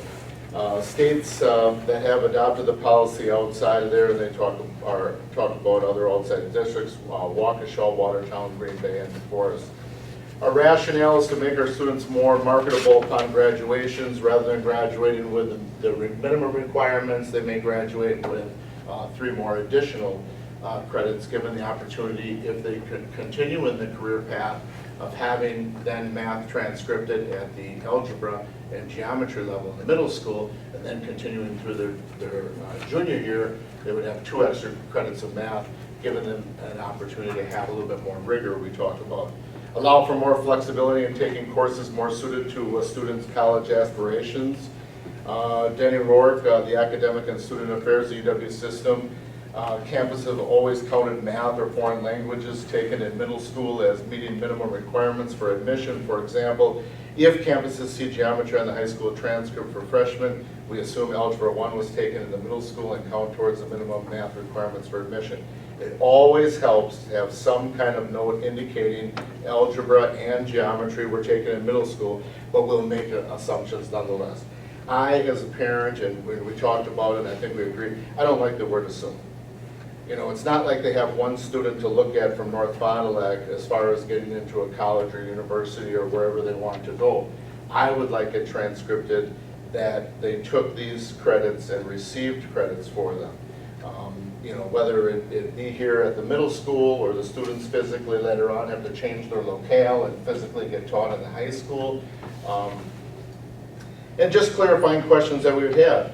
If a student comes from Fond du Lac, which does allow these credits to take place, and they transfer to our school district, and we would like to begin to entice students who are on the track of college readiness in taking these courses, will we honor that credit in math, or we will not honor that credit in math? And what harm is giving a credit, and to what detriment? I don't believe there are any statistics out there that prove, because I've taken calculus, I'm going to do better on the ACT, which is typically more of an algebra and geometry and some trigonometry. Summer of 2015, the school district provided U.S. history for 1 credit, and they offered students more options in high school. Why is this different than for math? Our district takes pride in being cutting edge, one-to-one, OASIS, Project Lead the Way. Is this not another way to recruit high-performing students? All right. And when I jump in, is that okay? Yes, sir. They didn't put me on the agenda, so I had to say two things. Aaron, if you click on that link at the bottom for me, that's right, this is right from the DPI's webpage when the law was made, and if you scroll all the way down to the bottom, the last paragraph is what I wanted to point out. It says the Department of Public Instruction recommends that high school courses taken in 7th or 8th grade should be so noted on the transcript along with the grade received. However, the grade received should not be factored into the high school grade point average. The reasoning behind that recommendation is that students might shy away from taking a more challenging course because of future implications on their overall grade and grade point average. So that's from the DPI's recommendation that they think this is a good idea. And a couple of things that were talked about already that I just wanted to address a little bit. We've talked about, I've heard people say, you know, if they get credit for algebra and geometry in middle school, they take algebra 2 in high school, and then they're done. Well, there's got to be some kids out there that are taking Cap Calc and Cap Calc 2. That's these kids. They're continuing on. We live in a competitive world. How cool would it be to have your kid show his transcript and have 5 or 6 credits of math?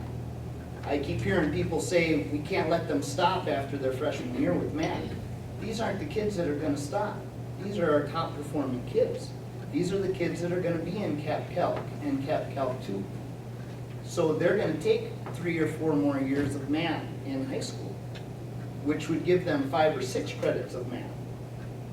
That would look pretty impressive when they're applying for colleges, when they're applying for scholarships, and they're competing against Fondy kids who are going to get that because they're getting credit at their school for the middle school math classes. We find a lot of ways to help our kids that don't achieve very well. this is a way to help our high achieving kids. We've split algebra into algebra 1A and 1B so that they can get 3 math credits in because they're struggling in math. Well, let's let our top performing kids get 5 or 6 credits. Let's help them out a little bit.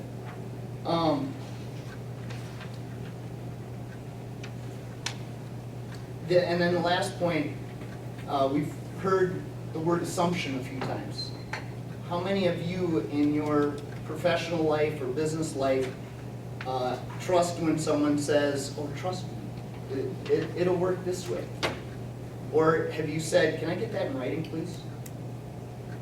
Let's put it on their transcript, put it in writing. We don't have to trust that some admissions counselor said, hey, let's, we assume that they took Spanish 1 because they took Spanish 2. Or we assume they took algebra and geometry because they're in algebra 2. Why put it to a chance? I'm sure most of you say, can I get that in writing? I trust you, but let's put it in writing. That's what we're asking for. We want to see it in writing. We want our kids to get the recognition that we feel they deserve. So is this, so it's not for flexibility so they can be done and take other stuff. This is for, the kids will take 3 years of college math. I would assume most of them would. No, once again, assume. That's Right. the thing that I wouldn't want to leave it for chance that, you know what, if I have. There's 3 options. Right. The first option would be they're done when they want to be done Right. because they fulfilled their credit requirement.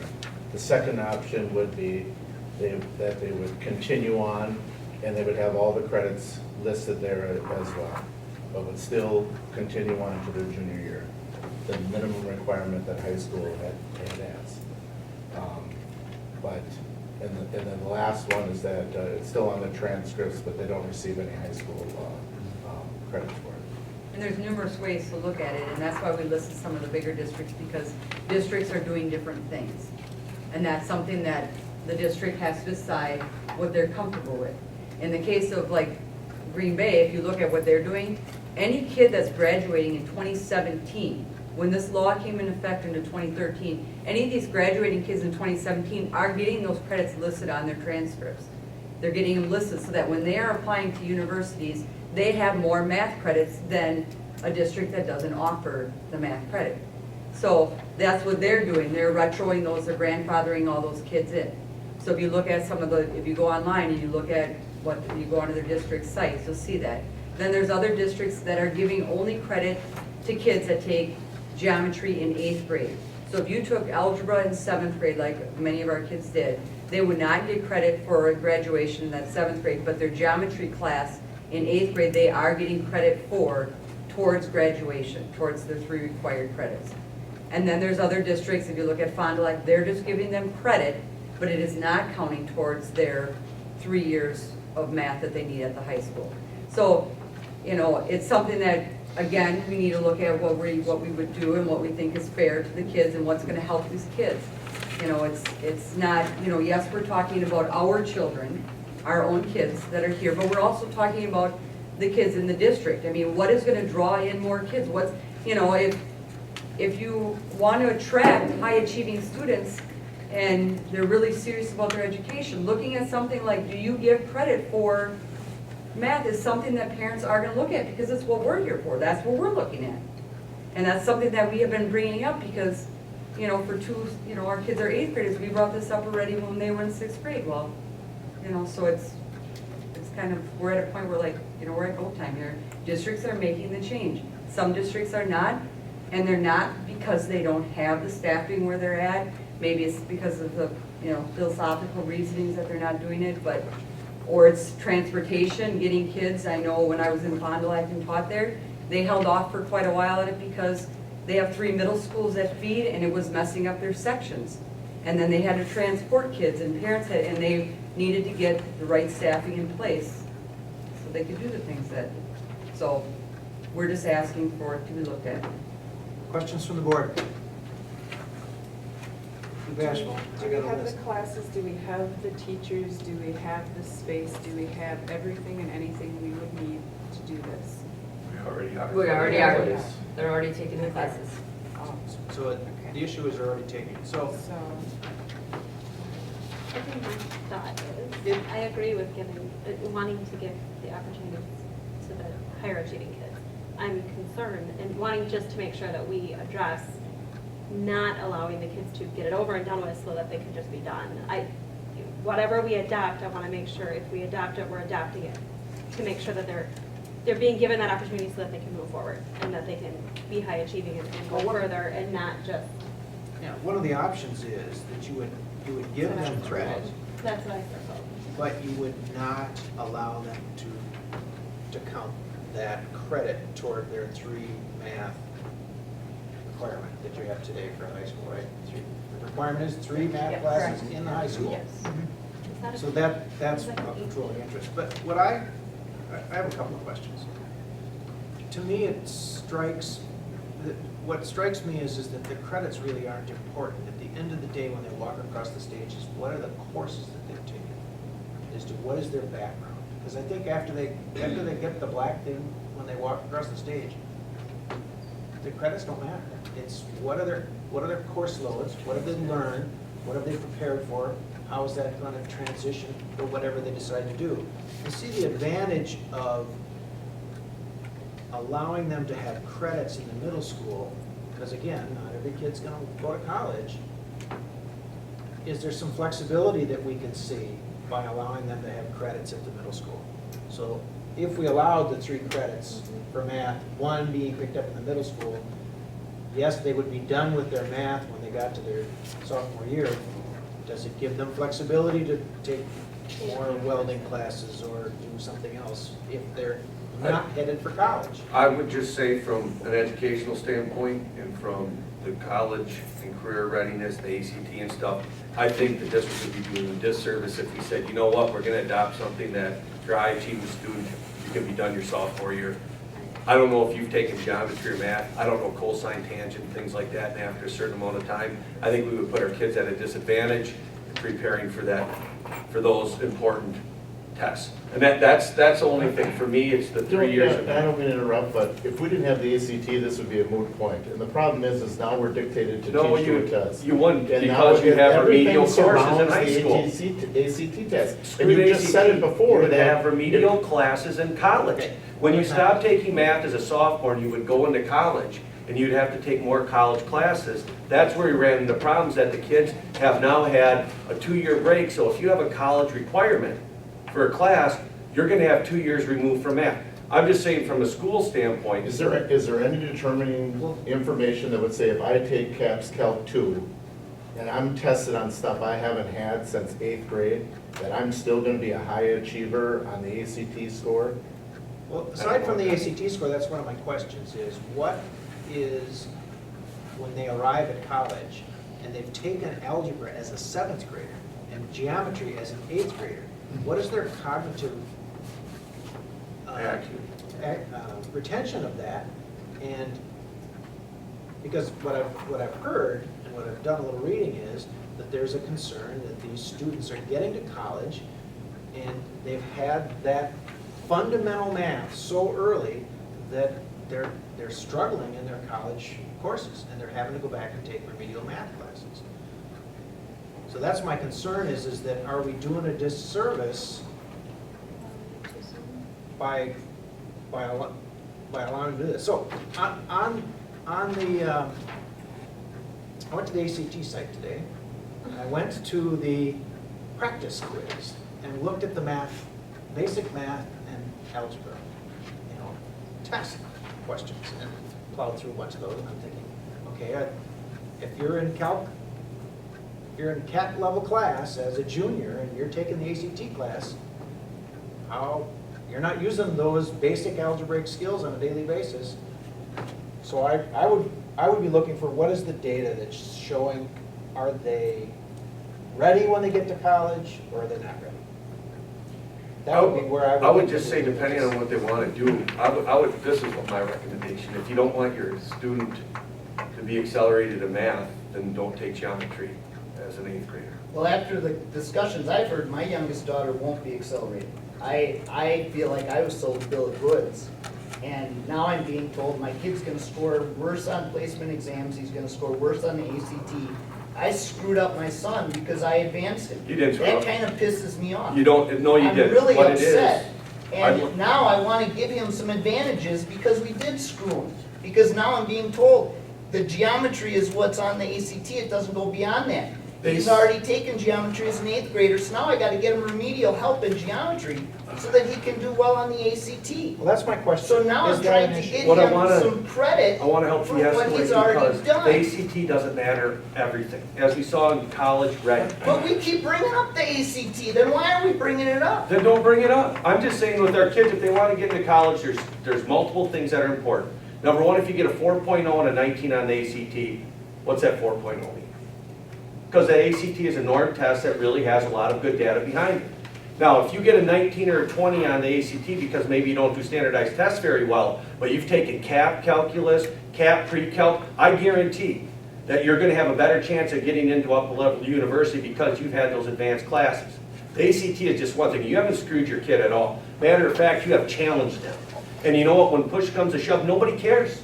You go and you apply to these colleges, they look at your tests, they look at what have you done lately. They actually look at what you're doing your senior year for math, more so than what you're doing before that to see that you're continuing to have the rigor. You have done nothing more than position your kid to be successful, and on top of that, the district then provides those opportunities so that they can earn credit at a significantly reduced cost. Now, as far as ACT goes, we have ACT prep, we have those different things. It's one test. It's not that big of a deal, but it's a big deal that we have it. And we want our kids to be successful because that is a tool that gets them into colleges and can help them get scholarships. And I think as an institution, we'd be amiss if we said, you know, it doesn't matter, screw it. So that's an important part too, but that's one piece. But what we can do, and I can think of my two daughters, they're gonna get into college because of what they know, because of how they've challenged themselves. That's why they're going to get into college. Not because of how many credits they have on the transfer. So at that side, but I understand, I guess the whole thing, to your point, I hope you don't feel like, because you haven't. You haven't, not even close. It's one piece. Matter of fact, our kids are better off going through Jeff Stratz, going through Dan Hively Accelerating, going through the math. It's an important thing because they're prepared and they're getting credits. And that's what colleges look at. Colleges look at the classes. ACT is part of it. If you get a 27 or 28, you got a shot to get to Madison. If you took normal classes. If you get like 24, I know a student from Oakfield who got a 24, but she took these college level classes, got into Madison. Because she took the college level classes. Now, she took the college level classes, but she might have been a miss because she didn't know her geometry and stuff at that time. So what? She still showed that she has this acumen to do these great things. So you haven't been sold the bag of anything, and if you do, I apologize because that's not what this district runs, and then that's on me because I'm the CEO here. What we're trying to do is get our kids to be successful. All right. And then Brad, yeah. So, You were asking a question. questions for the board? And I actually have some answers to your question, Pete, if you go ahead though. Well, the only last question that I have is, are the curriculums the same? So if a kid takes algebra in middle school and geometry in middle school, are the curriculums the same whether he takes it in the middle school or high school? I think I've heard from the high school administrator that they would consider it less rigorous in the middle school. I know that from our experience, those are the most difficult classes that our kids experience through their middle school years would be algebra in 7th grade and geometry in 8th grade. They're very rigorous. And I would say to that point, at this point, you as a board accept the rigor of those classes in that you allow them to go on to the next math class that's being offered at the high school. So to that point, they must be fairly similar. Pete, if I can answer, what Connie stated to me was that the differences, and the math department is fully aware of some things that they want to look at. We had a great meeting on Friday and a previous meeting with them. Middle school schedule is going to be different than high school schedule, and it should be. Adam and I totally, both agree with that. Connie will say that she is about 2 weeks behind. That's directly from her mouth to me. And they're aware of that, and absolutely kids are going to go forward, and the next teacher is going to, remember that and know that and adjust and make sure they do some review. Are there a couple of different practices between the middle school and the high school class? Yes. You know, Connie again has stated if this were changed for credit and depending this, you know, she may choose to change to do more similar practices to the high school. And that's from her. There's never been any question as far as rigor, just to clarify. It's just that the schedule is different. And so because of some activities in middle school, it means that her class might not get through everything that the high school class would get through. Other questions, comments from the board? Well, I guess I'm still back at this being a neutral argument. I don't see the benefit either way of changing it or keeping it the same. The administration is saying if we give the credit, it officially forces 3 years of math. But if we give them the credit in 8th grade, they're going to do 3 years of math anyway in high school and get those credits. So I think that, you know, colleges look at the last class they take. They're going to look at that AP calculus class. It doesn't matter to them if we gave them a grade in 8th grade or not for geometry. I'm not seeing the value enough to change it. You know, whether there's 6 credits on their high school transcript or 4, it's the last class. If they took AP calculus, that's what's going to be important to the college. After they're out of college, I don't know that any employer goes back and digs up a high school transcript, cares about that. They want to see what they did in college if they go to college. You know, maybe at a 2-year school it might be more important. I'm not familiar with that. Whether we change it or not, I don't know that the world's going to change much in North Fond du Lac at all either way. I guess I'm, you know, and I apologize if I'm missing the point, but.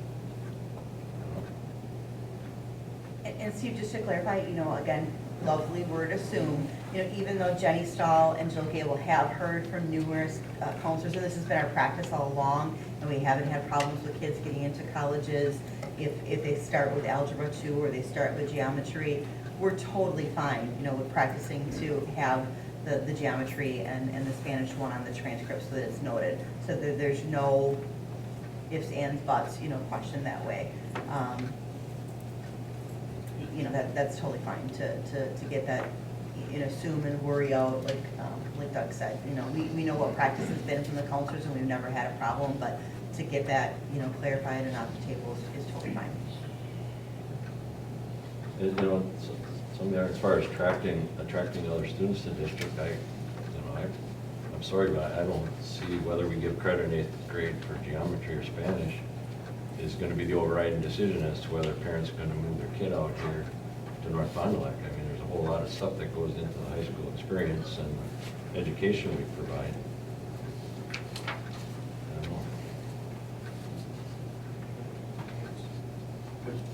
No, I mean, I agree with some of the stuff, but disagree. We as a district, you know, and you can correct me if I'm wrong, we as a district attract special needs kids. And I really think we don't do enough for our gifted and high achievers. And I'm not sure, I guess I mean, I get it, but I don't get it. I'm not really understanding the negative of what this would do. And if it doesn't matter either way, I don't see why we wouldn't do it if it's something that our high achievers. I just want to say we've done a lot to try to add opportunities for kids that are high achieving. We attract kids at very many different learning levels, but I'm very proud of what we do for our kids that are high achieving. Elementary, we need to do more. Middle school, we're getting more and more. The high school, there are a lot of classes. I think we do a lot for that standpoint. I know that we attract many different types of students. Matter of fact, we're attracting students that are higher, that have higher achievement scores. But I definitely hear what you're saying on the other side too. I think, Vicki, one of the things though that was mentioned earlier is, you know, we want to make sure, again, for the reasons stated, you know, not just the ACT, but more so the life after high school. You know, I can only speak for myself. If I don't take a math class because I choose after sophomore year that I want to take different things, and I don't take a math class junior year, and I don't take a math class senior year, and then I take a college placement test, Well, I I'm think not that, gonna so do very well. I get that and I understand that, but so right, here we go with the word assume again.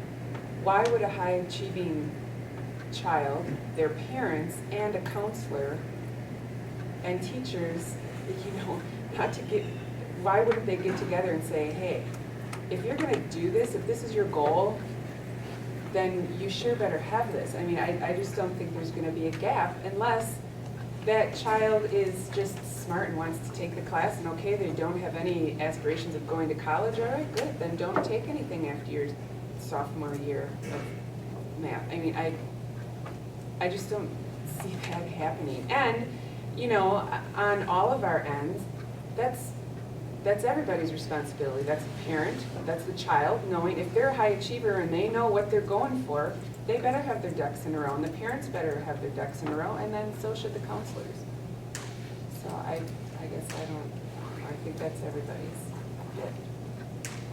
And to that point, we've always had faith in our counseling staff to guide our children down the path that they're looking for. They started as early as sixth grade working on careers and picking out those career clusters that were mentioned in the redefining ready that Mr. Sadoff brought up. And you know, along those lines, just some of the things that you know, as a board you seem very interested in with the redefining ready.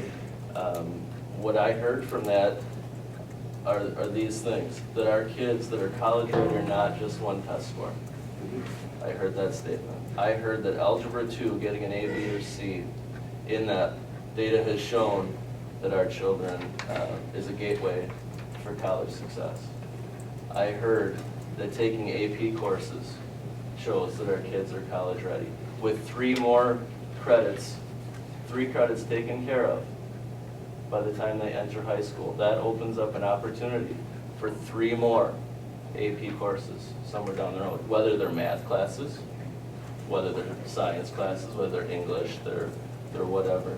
They also said that dual credit classes show that our kids are college ready. Again, this opens up an opportunity for those kids to take more of those dual credit classes. Rigor of classes matter. As counselors, as parents, as administrators, as a school board, it's our responsibility as a whole group to make sure that if my child wants to be a doctor, then all of us are going to work together to make sure that he does whatever he has to do here to make himself ready to get in a best chance at being successful at that. And I believe in all of those people. I believe in our counselors and our administrators and our school board to do that. And I feel that giving those 3 credits in the middle school will just open up even more opportunities for them to achieve in these AP and dual credit classes. Based on everything that I've heard, my personal opinion, I'm throwing it out here for the rest of the board's consideration, is I guess I don't have an issue with your third option of allowing credit for the math and foreign language skill. But if they didn't count toward high school requirements, they would still be required to take 3 math classes in high school, which is what your recommendation is. They would come into the high school with those 3 credits, if those credits were allowed, and they would have that additional. I would like to see, in addition to that, as Doug pointed out, that those credits do not count toward the high school GPA that were earned in the middle school, nor the class rank, nor would they count toward high school graduation requirements. So that would be a modification to the third option. So I don't have an issue with issuing credit. I think from what we've heard today, that those high achieving students are going to be driven to take those additional responsibilities. If it doesn't count toward high school graduation requirements, they're still going to be required to take 3 math classes in high school. So we haven't softened our requirements. I would just say the algebra part is going to be the standard for 8th grade. would be 2 credits, right? Well, why do we get That's credit still for offered in algebra high 1A and school. 1B then? We Because get 2 student- credits You for get 2 that. credits for a one-year course in high school. My kid took it in 7th grade and there's kids taking it over 2 years in high school and they get 2 credits? Why is that fair? Well, but your kid has the opportunity to take different classes. He's not taking it 2 years and he's advancing that so that he can be doing more things. So we're It's gonna still punish high him school because he's advanced? Is 1A and 1B a year-long class for 1 credit each? Correct, yes. And most schools do that, but like I said, if you look at Common Core standards, algebra is now, it has been for a couple of years, the norm. It's just that there are some schools, including us, that are struggling to meet that standard. We also have kids that take language arts classes at the high school that aren't as rigorous as some of our students are achieving in middle school. We also have kids junior year who get the option to choose whether they take regular government or AP government. So the regular, or they can have dual enrollment.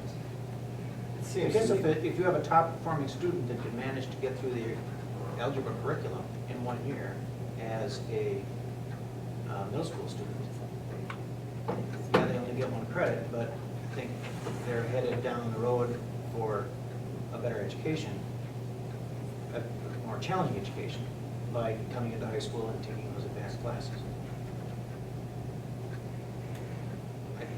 That's from all of the discussion, my takeaway on it. I don't have an issue with the third option.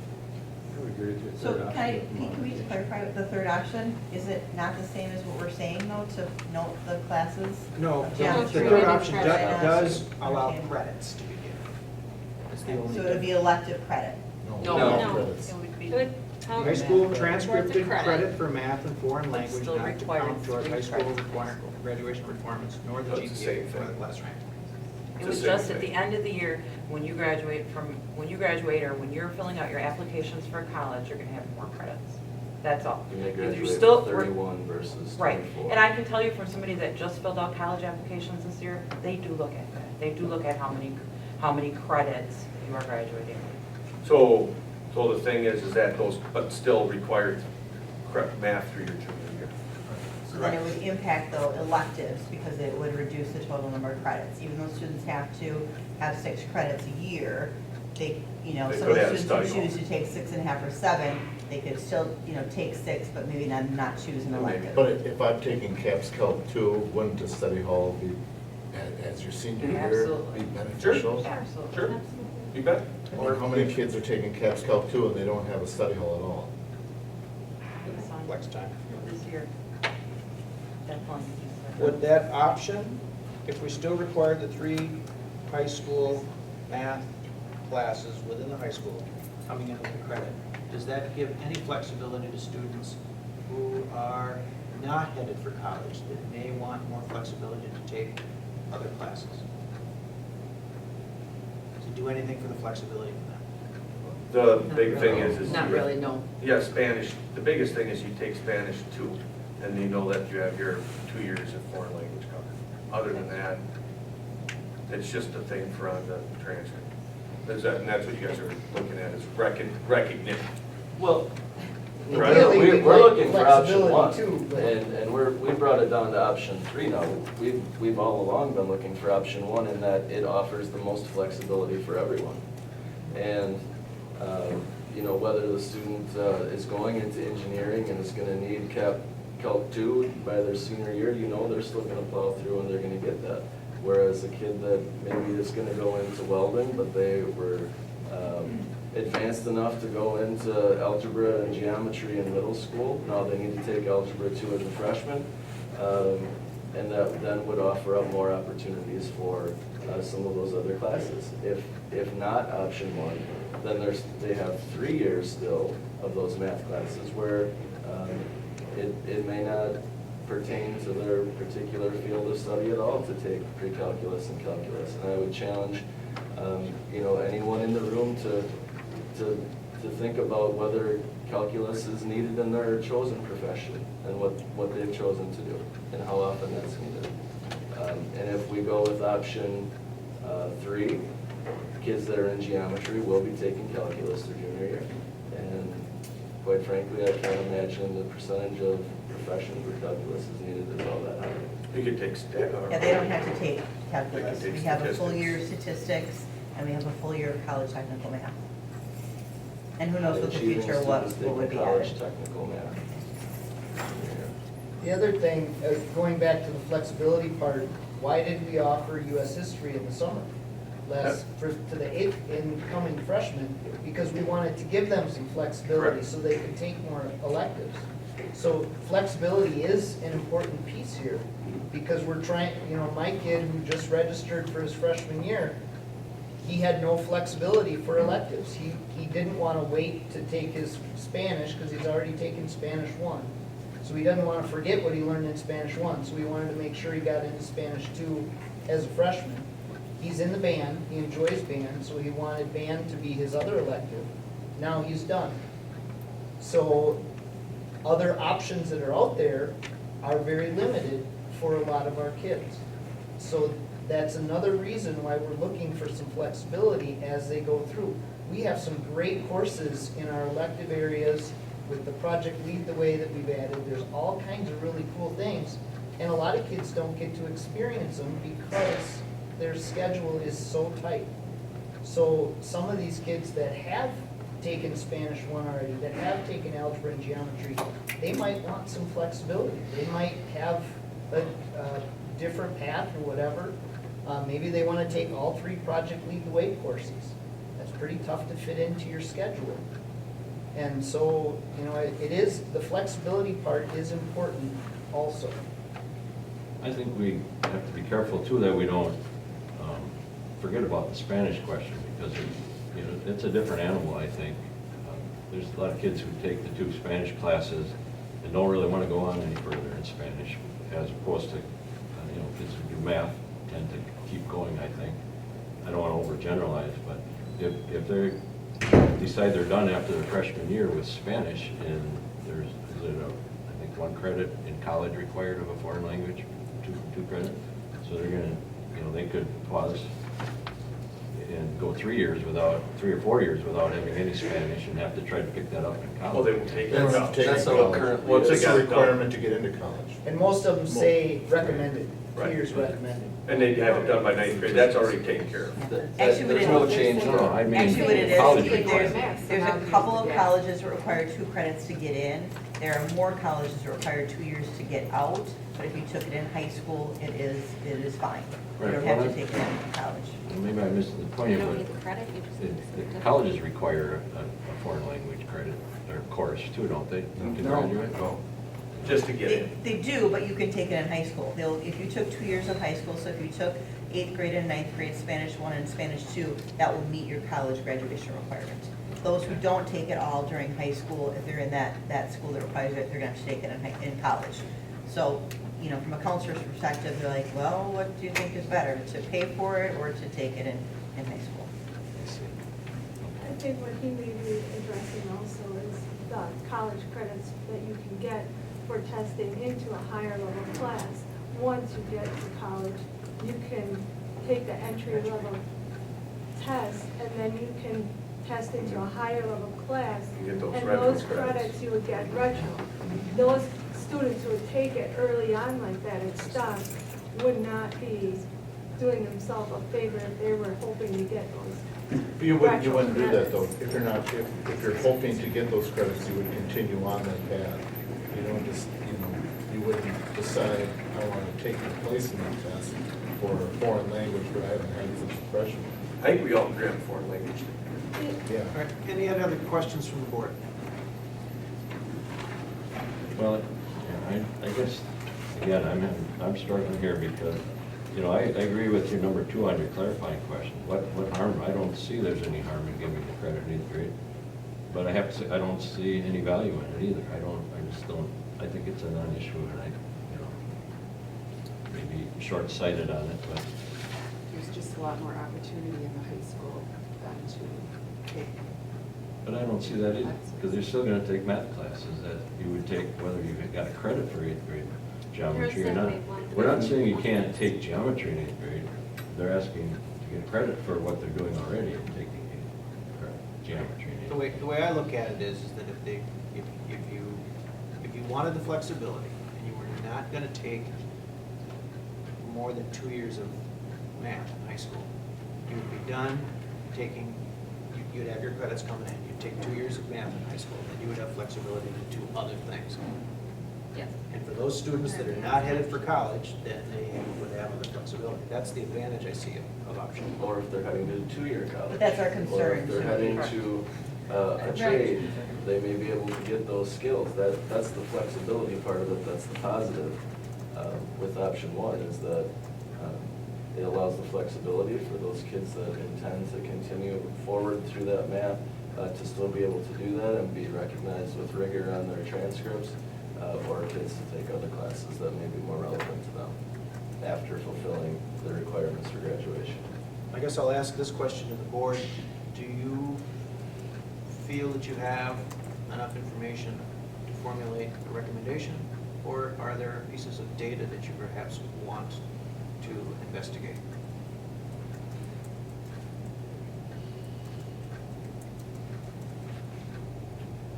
No, I think we heard from both sides.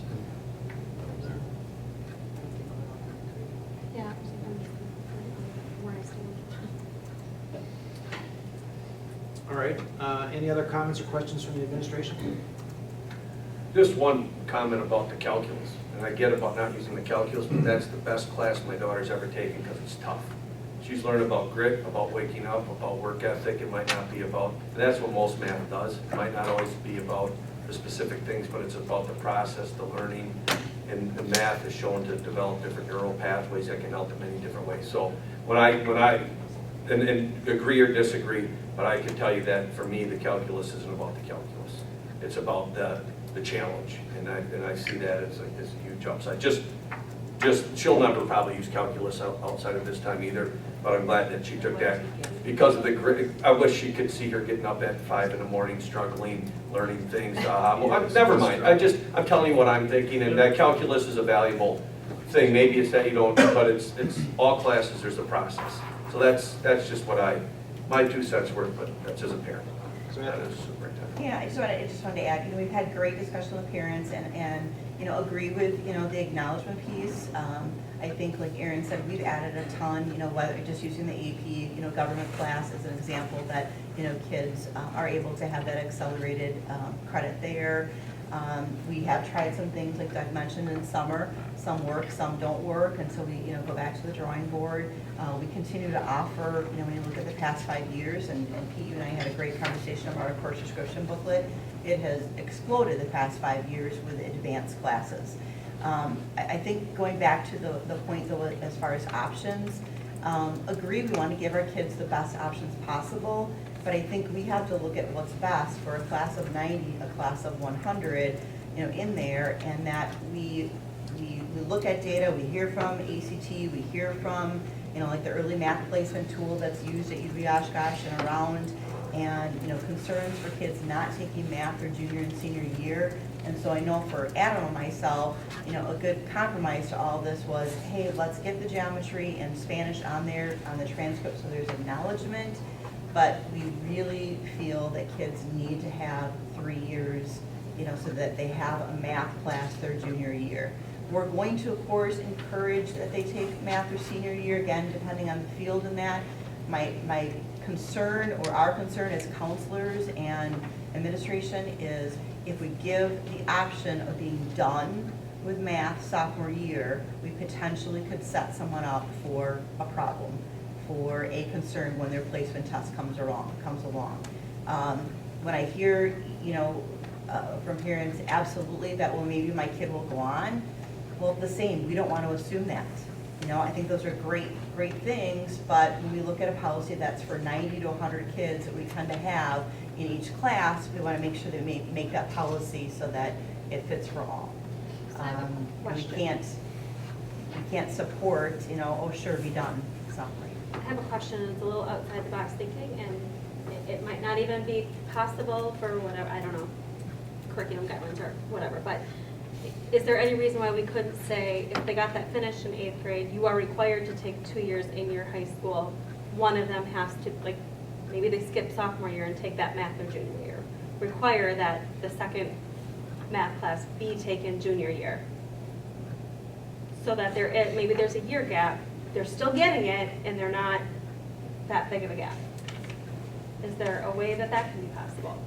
Kind of meeting both? I don't know if that would though. I mean, when you hear, businesses, the tech college, the placement tool that recommends, the more math, the better for fields. We also, like I said, have offered now a year statistics class because trying to fit that need. Because what we did hear is, what if my student, gets to pre-cal and they're concerned about, their ability for calc. Well, you don't have to take calc then. Your option is that year of statistics, which still has that rigor in place. So if you have a 7th or 8th grader that is really not a high achieving math student or foreign language, whatever we're talking about, they still have to have so many credits to graduate, so they're not taking, right?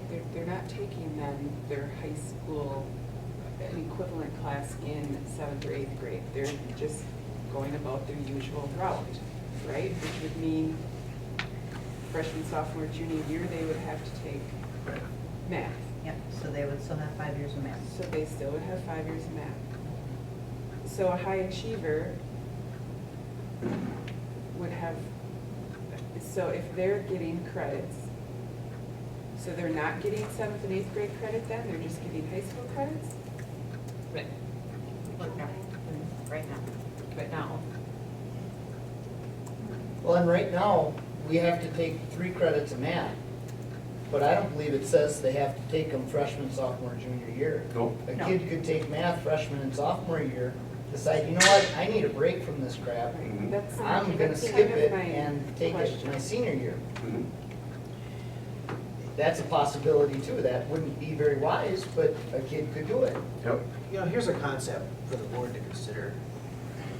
If we picked up option 1 and said, okay, we're gonna give you credit with no other restrictions, which mean you would essentially be able to take only 2 years of math in high school, gives them some flexibility. What would be the problem with doing that and then monitor what the results are?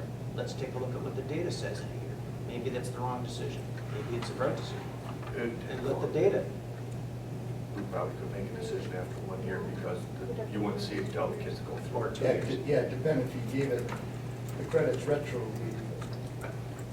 I guess I see the advantage in option 1 in flexibility for kids not going to college. It opens up the schedule, because when my kids were here, they had the conflict if they wanted to be in music, and it limited their options. It's just a consideration. It's not chiseled in granite. Had that consideration. Adam, do you, just off the top of your head, the 8th grade students that are taking geometry, do you see any of them not heading towards college, track in high school? I just looked at that list the other day, and, I guess, again, it's kind of an assuming piece. I'd say a good number of those kids I would expect to be going to college, but. Percentage? What percentage would you say? I think I saw it for the benefit of going to college too. I mean, good number, what does that mean? I'd like a true evaluation of the class. What percentage of those kids would you assume are heading down the college path? I can give you my Adam Broughton opinion when we pull up the names again. But again, if I'm assuming and making a guess, I don't know what that's worth. I would throw out something. That's what you were asked for. And I'm thinking it's more of a benefit for the kids who are trying I'm to gonna take make more advanced classes. a proposal for, we go with option 1 and revisit it in 2 years. I don't, And if you do that, are you gonna count the grades? No. he was saying the grades. Because if they're getting credit, it's just pass-fail credit then? It's grade not factored into the GPA. Right, not factored into the GPA. So it would be But option. the grade or pass-fail would be on the transcript, are you recommending? Rather than just the word geometry or the word algebra? It's Well, what would we be able to determine in 2 years? What would we be looking for? Whether these kids are still taking math classes. What's the trend, what are the trends of students? Are Did they it taking lead to 2 them years? taking a bunch of study halls and just not taking classes, or did it lead to them I don't know. taking advantage of 2 that? years is gonna give us. We'd have to wait for 4. So ACT. With some of the rationale, you have to wait until after they're out of college and into a career to decide if it hurt them or helped them. And I don't know what you would find in 2 years, because, Adam and I, the past, however many years, and before that, others, I mean, it varies. There's a big group that all of a sudden is in 8th grade geometry, and then there's a tiny group. So I think next year's group is much smaller. Connie has stated that in 2 years, there may not be any. So it's, over the past years, that's when we've had, the bubble groups for Cap Calc 1, and then other years we've run it tiny. So I don't know what you look at. Well, there's plenty of data to show what the result has been with the current policy. We've got years and years of kids that have come through on this same track for as long as algebra's been offered in 7th grade and geometry's been offered in 8th grade. We've got data that shows that what their ACT scores have been. They get put in the newspaper every year. We've got lots of data that shows what it's been in the past. And this is an opportunity to see what kind of change that may bring in the future. As far as these kids that we're talking about affecting our overall ACT scores negatively, I don't think that's even part of the conversation. So we go These with aren't the kids. Go with option 1 and then go along with the DPI recommendation of credits but not to our GPA. Does that answer the questions, or is there more questions to be? Well, if that's an option, then I don't see why we should include the algebra. That's becoming more of a standard middle school class anyway. And then where do you start drawing the line on other classes too? It's only, to me, for DPI, it's only foreign language and math. Okay, but, all right, I see. If we're gonna, if we look at one of these options, then I wouldn't support anything that included giving algebra credit. Again, and I've seen it in other schools where I've been doing some subbing, and there's a lot of kids taking algebra in middle school. It's more standard now than a special high school class being taught for certain 8th graders, like geometry. So are you making a motion for option one? And just as we go forward, and I think this is really great, we monitor, because there could be impacts on different things also that, and I wonder too, and I like how does this impact anything? Are there's going to be other questions about class rank, about weighted grades? Is this because I just, when we start thinking about this now, does that mean that if a kid's got more credits, that's more important than what their GPAs from the high school credits? I'm kind of wondering what the other parts of this would be that we could be at, that we would be wanting to address, because if we're going to move forward, I want to make sure that we get all that stuff going. Because otherwise, it's just going to be, whatever. So that's just one of my statements out there that could be, I think there's more to it than just the grades or just the credits. That there could be some other things too that I would say we should probably continue down and address and look at, so that we can continue to address those. Would you guys agree? And as long as everyone's goal is to do what's best for kids, then I think any issue that the board has to consider, that the administration has to consider, the parents have to consider, is a good thing, as long as that's what we're looking for. So, you did make a motion. You may rescind it, or you may modify it. Or if there's no second. So, We haven't gotten a second. I just want to make sure that we're clear on what we're saying, so that we can go ahead and with planning. And then there's also another credit with, what's that? I said I wasn't sure that she finished her Oh, I'm motion, sorry. I thought you had jumped in before she finished. No, I did, but if it doesn't get a second, then. Well, I didn't hear it, So I'm we sorry. just- we just need to clarify what your motion is. So my motion was basically option one, DPI, recommended credits, but not toward GPA. And that was my original motion. Is that for algebra, geometry, and foreign language, or do you propose just geometry one? What I said was option one. So that's what it is. Got it. Oh. Okay. All right, so the motion on the floor is that we accept option one as it reads, but that including the DPI recommendation, that it not count toward high school GPA, is that correct? And that's understanding then that a kid only has to take one more math class in high school? That's what it's saying. That's what it says. that would, All right, motion on the floor to the board. it's not you guys I'm worried about. It's the whole trust thing. Motion on the floor to the board.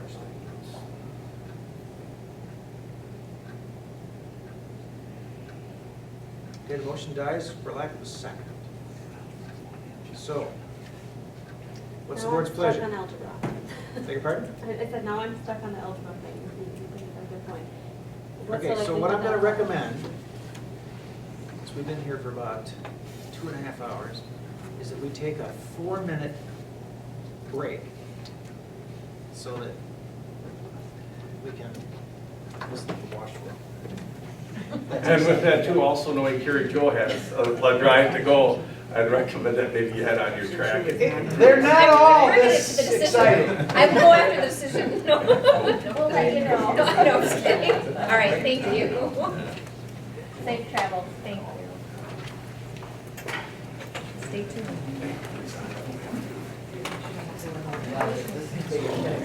Still hanging out with Jim, man. It's here till 7:30.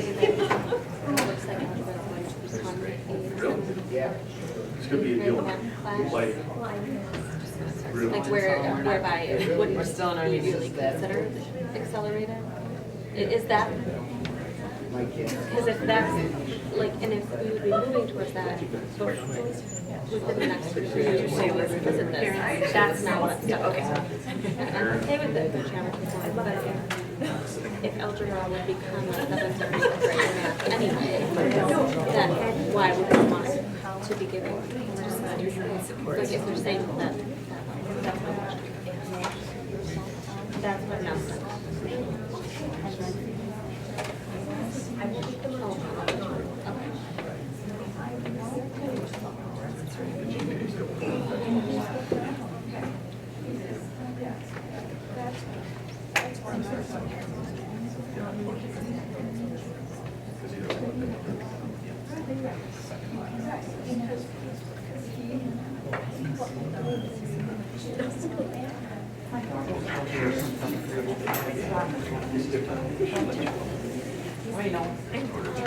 Excuse me. Yeah, I have to get up early and go.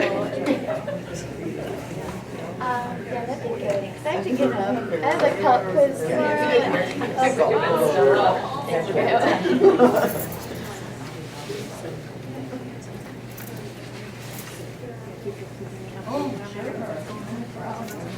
More to come.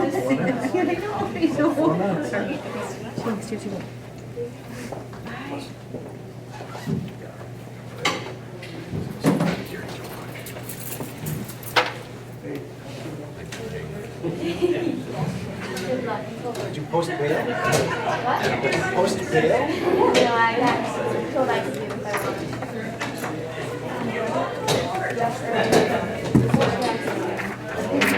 Study. Have a good night. Good night, thank you. Robert schools. Somebody should know.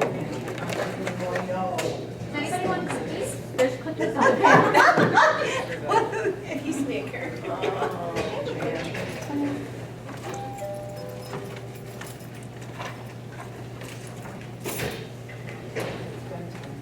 No, let's move my car off the street so I don't get a ticket.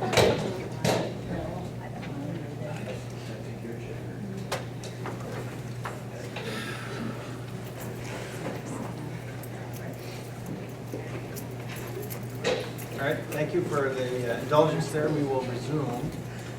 So, we were, Pete, would you mind if I just said, just one thing to keep in mind?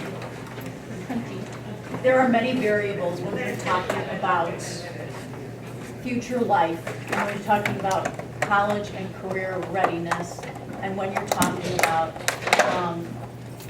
children and families trying to make decisions on behalf of future choices. There are many variables within a high school experience, and then there are more should you choose that college-ready situations. There are many majors at the university that require prereqs, and you have to pass a prereq in order to take the next course in college in that major. If you cannot pass because of a limitation in the background that you had as a high school student, what happens is you stall. You stall there until you can pass in order to have that prereq satisfied before you can go on. Those are the things that, there is no crystal ball, there's no way of knowing. But I do know that there are students, when I was a high school administrator, who said, there's no way, I'm not going to college, I've already made that decision, I already have some plans.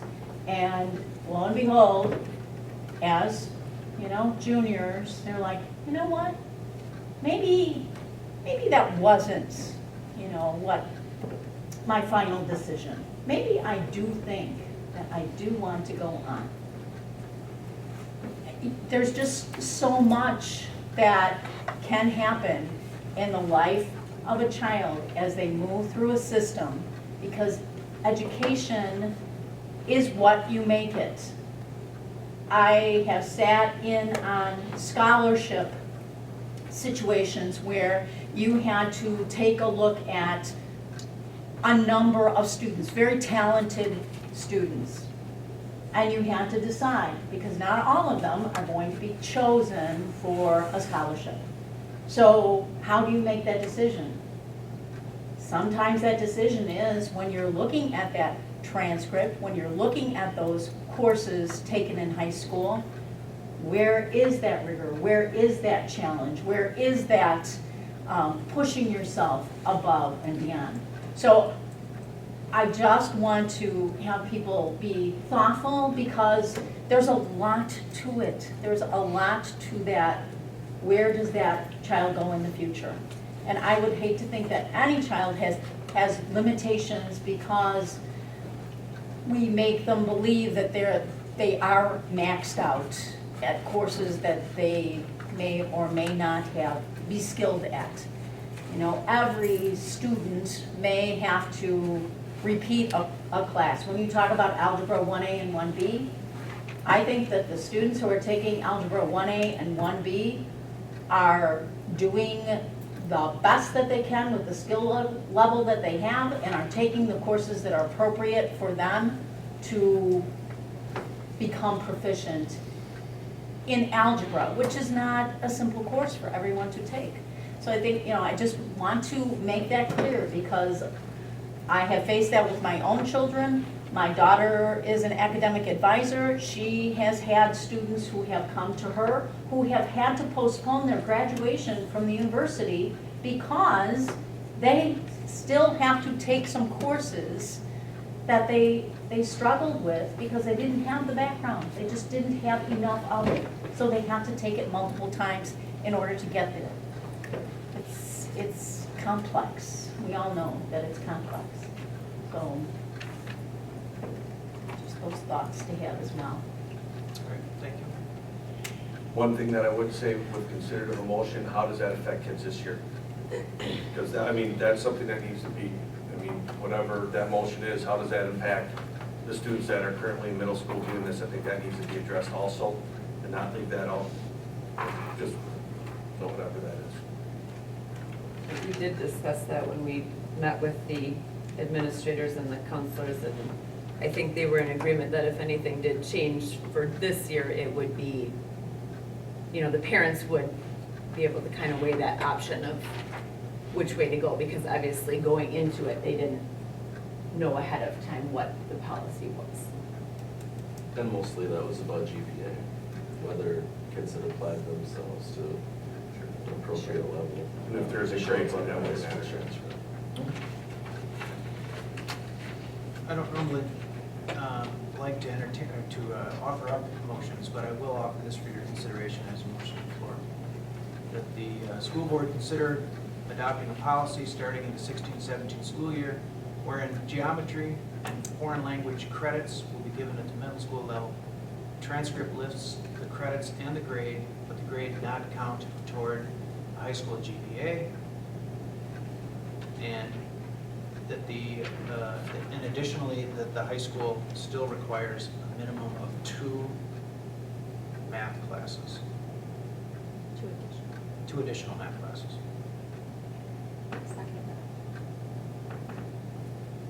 But specifically, Algebra 1 is not in credit. And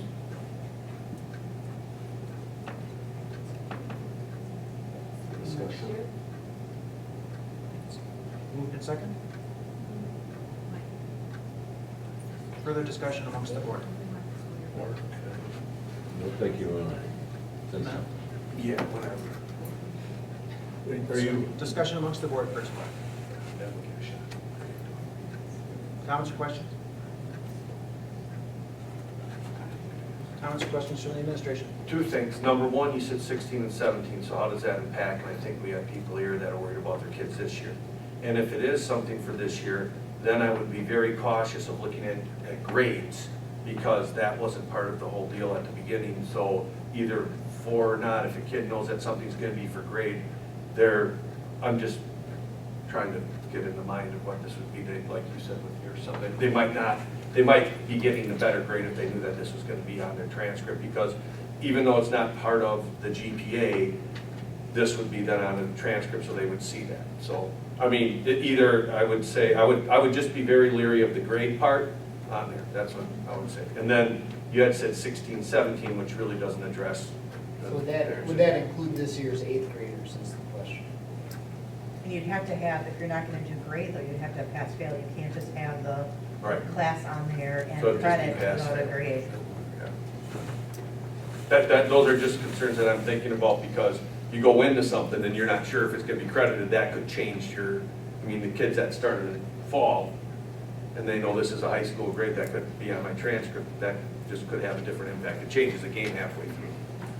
And something else I'm thinking again for that, if it takes effect this year for that middle school class, I don't know, again, if we offer then a final for those students at the end of this year, or, just throw on some things that, I know, talking to Ms. Gross, who currently teaches that, I know she would want to change things to tailor towards that high school class more than we currently do in finals, something that we don't do in a middle school, but if we change it this year, and again, I'm just a little uncomfortable with parents that went into it thinking, hey, it's gonna be this way, this is how it was, and now we change it this year, how, is that gonna impact kids or their grades? I don't know, those are just, again, more things to consider. So. Haven't we been working on common assessments? Keeping the classes the same? Hasn't that been one of our goals for a long time, is the common assessments? Yeah, that doesn't always mean that there's articulation all the time. I wish there was better. But I feel like that'd be a great practice to do a final in geometry. As long as we take the GPI's recommendation and give them the credit, but not the GPA, not the grade towards GPA. So if you remove the 16-17 requirement and remove the grade listing and just simply listed a pass-fail class, would that be acceptable to the administration? For this school year? That would be, it would be. Or are we proposing that forever? What was that? It would remove the date, start date.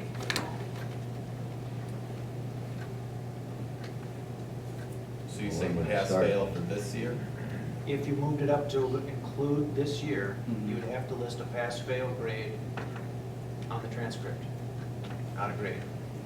Is that correct? Is that what I'm hearing? You'd have to list something. On the high school transcript. Yeah.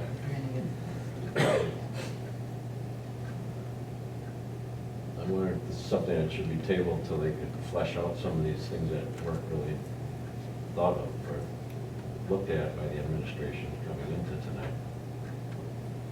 I don't know if it's gonna change anything. The bottom line, we can make a computer do whatever it needs. It's just if it's gonna be accredited class, it just can't be blank. So if it's not something that goes into a GPA, then it would need to be a pass-fail. That's the first thing.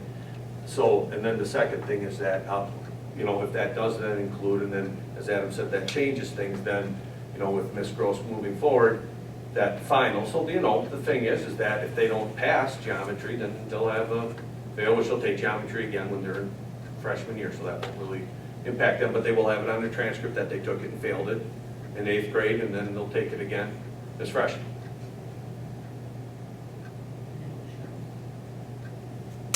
And understand finals is only, 10% of the Right. final grade, so if you go in it with an A, and the probability of you failing the course is next to slim and none. So it's not any type of thing. It gives them an opportunity to see what it is like. In fact, I would entertain that they would take a semester exam, like my daughter hopefully is doing when she's at the high school, taking a Spanish class. Which they did. They did. Take a semester exam. And I don't know all the differences too. I know it sounds like at the high school, redos and retesting is not allowed for high school classes, where then, I know Ms. Gross had talked to me about that, might be something that we would change. Math. We change Math this for department. math. And I would just But say, there are- here's what, that- if those we're are- recommending other them again, things if they take algebra offered. and then they can take out geometry, then regardless of how they teach it in middle school, that some teachers offer retakes, others don't. So I think that's besides the point. I mean, if we're saying a kid takes geometry and then they can take algebra too, it doesn't matter where they take it. Otherwise, we're being hypocritical. So if they're 2 weeks short, they still can get the algebra too. So yeah, I agree with you. That's a All right, excuse me. I'm gonna amend my motion then to strike the year requirement. So the motion would be adopt a policy that allows geometry and foreign language credits be given at the middle school level. The transcript will list the credits and a pass-fail grade.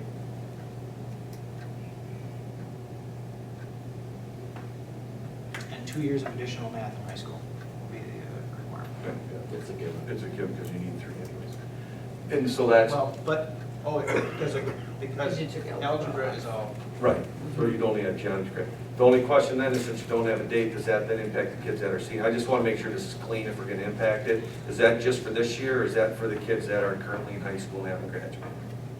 Which I would hasten not to do. The only reason is that, because then all of a sudden we'd have some kids that are, I would say, my recommendation is that we start it this year and not say our freshmen and sophomores. If they say, hey, that's old, I say, hey, you know what, life's unfair, what a great lesson. Let's move forward and we change it from this point forward. Starting today forward. So what's the graduation class of 8th grade? 2020. With the class of 2020. If you do it like that, then that's clean. All right. Okay. So, adopt a policy that geometry and foreign language credits be given at the middle school level, transcript to list credits, and pass-fail grade. And the degree, yeah. So the grade, not counted with. And starting from this day forward, Class of 2020. class of 2020. And you remove part about taking a certain number of classes in high school. Yes, because algebra doesn't count, algebra is not in this, so Still need 3 you years. still need at least 2 two. instead of 3.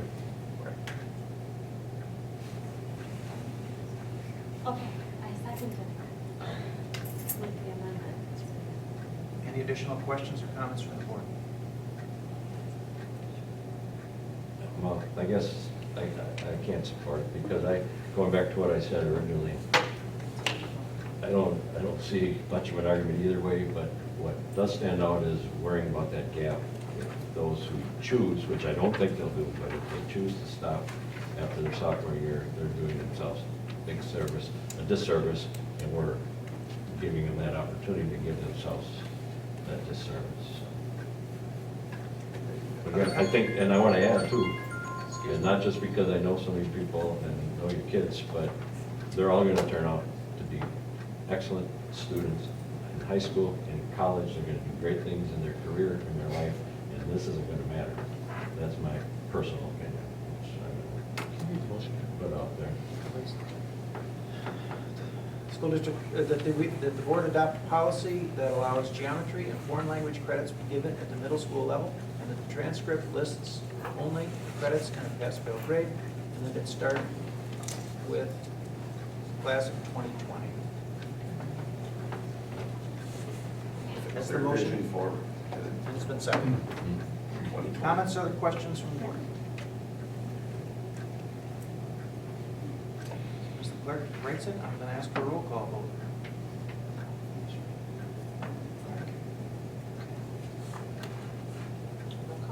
Roll call. Chisholm. Yes. Will. Yes. Goldowski, yes. Hawk. No. Streeter. Yes. Motion carries.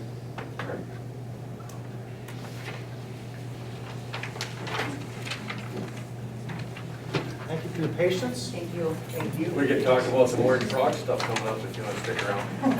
Pretty jacked up about this stuff, actually. I think after what we got here, we're gonna have a lot of fun with this. Next on the agenda is discuss and consider adding May 8th board meeting for personal items, including educator contracts, pool for compensation increase, 2016-17 school year. We move up to the May meeting usually, but now because of the holiday, we don't need to? No, yeah, so what this is all about is we have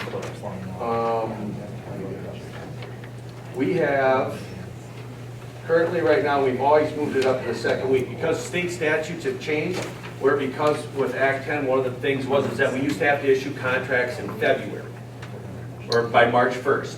Well, that changed, so now we have to do it by May 15th. We normally had the fourth Monday, which was Memorial Day, so it made sense, let's move up a date. The fourth Monday is not Memorial Day, it's the fifth Monday. So what I would recommend, we still have that May 15th date that we need to get contracts out by, and I would ask that we would still have, because otherwise I'd have to have everything ready at the fourth meeting, or the fourth Monday of April.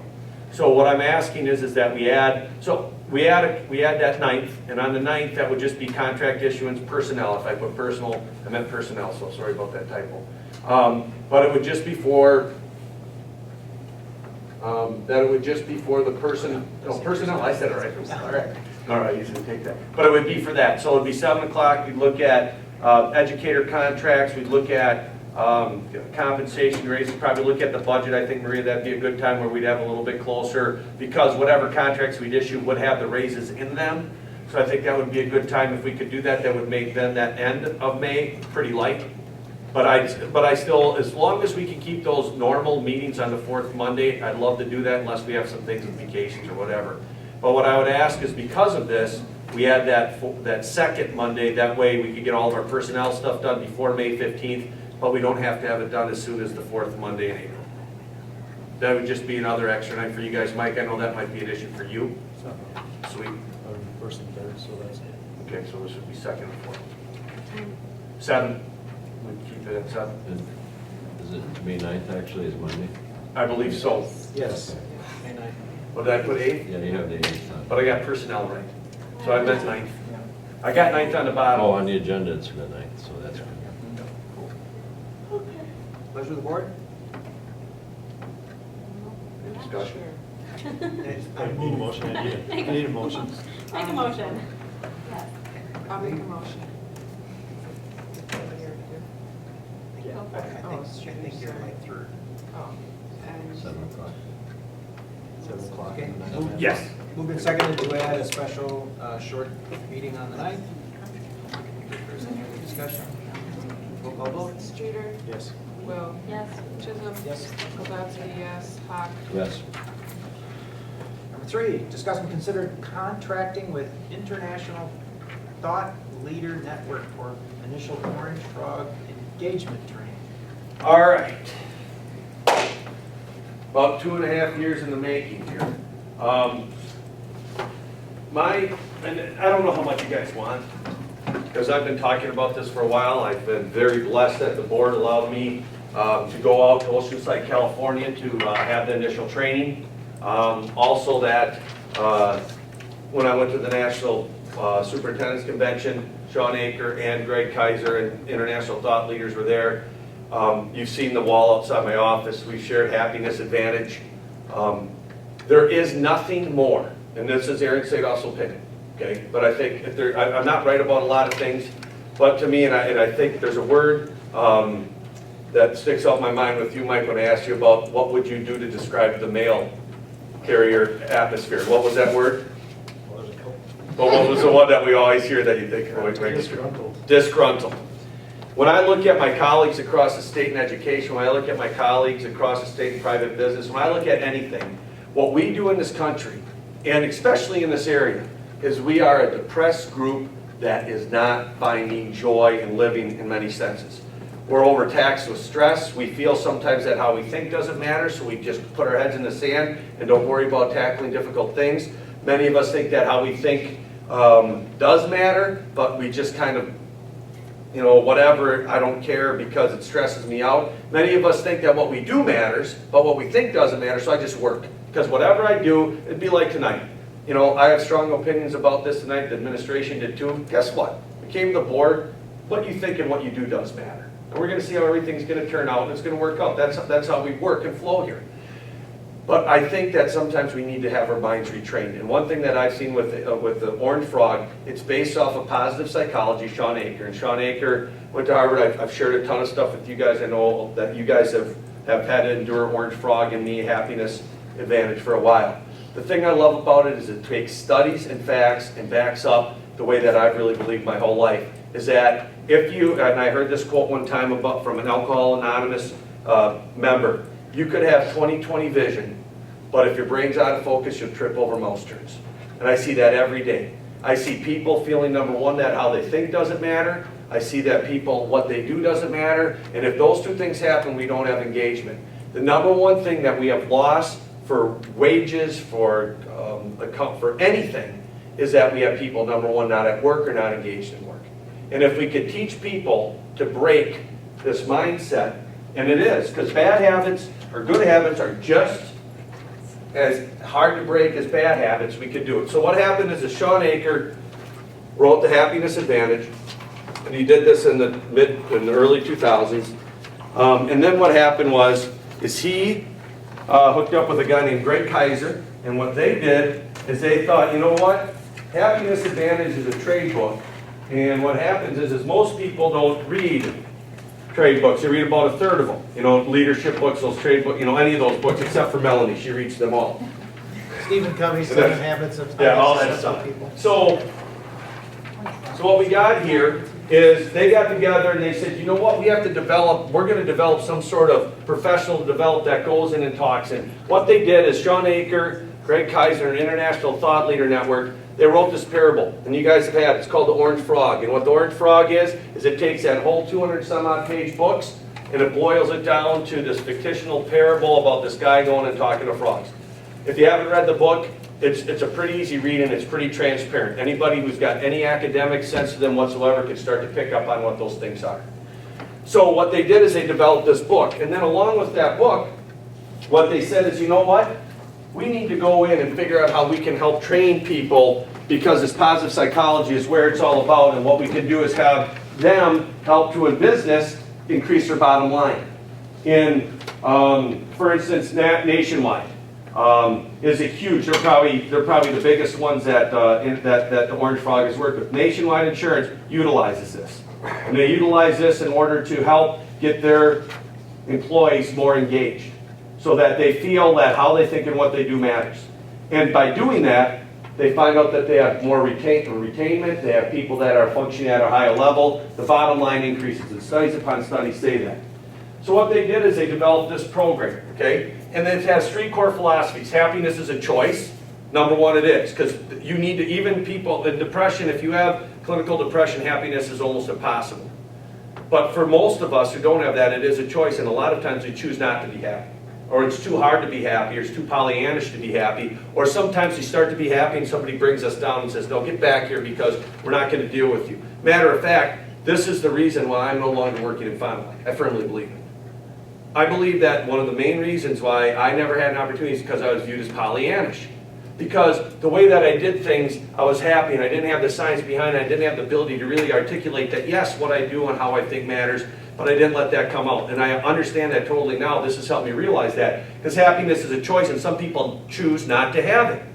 And when they choose not to have it, it changes a lot of things. The second part or tenet is create a comfort zone for positive outliers. Lee scored one of the most beautiful conversations I ever had when I came to this district as middle school principals. He said, Aaron, what do you think about an out east trip? I said, Lee, what do you mean by an out east trip? He goes, we take kids out east. I said, that makes sense. And he said, but the thing is, if I do it, the high school teachers are going to be mad at me because they're going to see me step out of the box, and I don't know if I'm going to do this. And I said, wow. He goes, yeah, he says, we have something around here called the turtle philosophy. And I said, what's that? He says, you stick out your head and it gets cut off. I've had conversations with Samantha, with Melanie, where you have high-achieving teachers who were afraid to say, you know what, I'm going to go get my master's here. I want to teach that. Because you'd have other people say, look at how much they're achieving. Look at the Browner. We had something where you tried to do great things and you were pulled back. Okay? That's what this is all about. Create a comfort zone where if you want to be a high achiever and you want to do well, you're doing it, and we want to embrace you. The whole idea is this cult of average. We've studied so many times what the average is and how we can get people that are at deficits to average, which is totally wrong. We need to study, and this is what this research shows, what's going on with these high achievers and how can we bring the rest up. Don't try to bring them back. Put green on them, put moss on them, and if you read the book, you know what I'm talking about. How can we make people more orange? That's what this is all about. And the third thing, which is the most powerful thing, which is something like, and my Doug, I love the man. I don't know if there's a more intense guy in the whole entire life than Doug. Him and I have had heart-to-hearts about a lot of stuff, including back in the time. Oh, I wish he was here. We need to change the script writing. For instance, how many times have we sat with a group of people and they start to rip on somebody, they rip on a situation, and we play along? We got to stop that and say, yeah, maybe they're like this, but how about this, this, and this? Or maybe we're going like this, but you know, you're doing that and you're talking negative about that person, but what about this, this, and this? Or you just call that, well, we have these low kids. Well, what does that mean? That they're 2 foot tall? What do you mean by that? Oh, we have kids that really need our service. It's called job security. How can we help them? Changing that social script so we get away from this negativity. And that's what this Orange Frog training is all about. Number one, happiness is a choice. How do we teach people to choose that? Number two, we got to create a comfort zone where we don't have the turtle rule. We embrace those outliers. We say, what are you doing? How can we get better? And we don't call them brown nosers, and we don't see them as a threat. And number three is that we all get to write our script in life. We have a choice. When I went home one time, this was when I was in Madison, I had my wife had a baby, I didn't, and I'm never going to say we were pregnant. Kelly had a baby, her name was Paige. We're living in Sheboygan, and she comes home, and she's gone at work. I pick up the Paige, and I'm cleaning, I'm doing all this stuff, and I'm getting all this stuff done, and she comes into the house after working, and I'm stressed. I got stuff at work, I got Paige, this was one of the days she was playing in her diaper and with her poop. She had a lot of things, but anyways, so what I did is she asked me, she said, so Aaron, did you clean the bottles? I went off. I looked at her and said, are you kidding me? I've done this, this, this, and this, and this, this, this, and this. And then guess how she reacted to that? Oh, really? Why are you giving me your resume all the time? Because I did this, this, this, and this, and this, this, and this. So the next time, it took all of me. She came home, she said something. It wasn't the bottles, but I'll say it was. She goes, you do the bottles. And it took all of me to say, no, I haven't. And you know what she said? Okay, I'll do them then. I had a predisposition to think that she was trying to cut on me, and my script was that's how I roll. I would have expected the same from her, and I was going to be petty. She would do it. We need to change that, but we got to be trained. This isn't something that just happens. So what this Orange Frog is, when I went out to California, is it's not anything where you just stand up and you do X, Y, and Z. There's 2 days, actually. And what happens is for $225 a person, you get this book, which is a workbook that'll have 2 parts. One for your individual plan. That my goal, the board is okay, that we would get all of our employees through. So they will go through Orange Frog training. It's got stuff where you got to get into a group. You got to be uncomfortable. You got to read the book ahead of time. You're wearing orange. You're doing silly things. But you're also talking about people who, what you think, or how you think and what you do matter. And then what you do is you leave looking at, and also what they also do is for the first hour or two, they talk about the data that says this isn't junk. All right? If you think being happy is just junk, then you're wrong, because this is where it's at. So they go about that, and then what you do is you leave the room that day at 5 o'clock, and you have an individual action plan.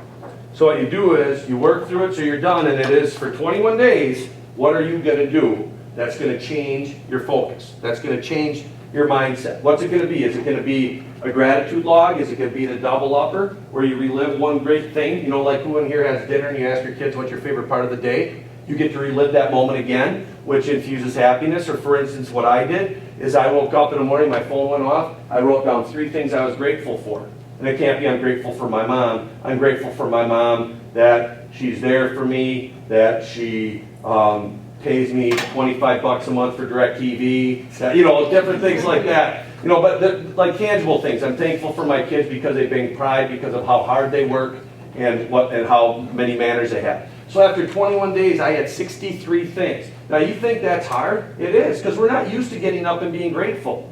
We're used to getting up and being bitter and angry and finding out how we can get more out of life. Then there's a 15 where you run and there's actually studies. So this is all based on research. So you leave that first day and you have a 21-day action plan. And you know, it's up, you follow through with it. And you have a partner, mine is Miss Cassie from San Diego.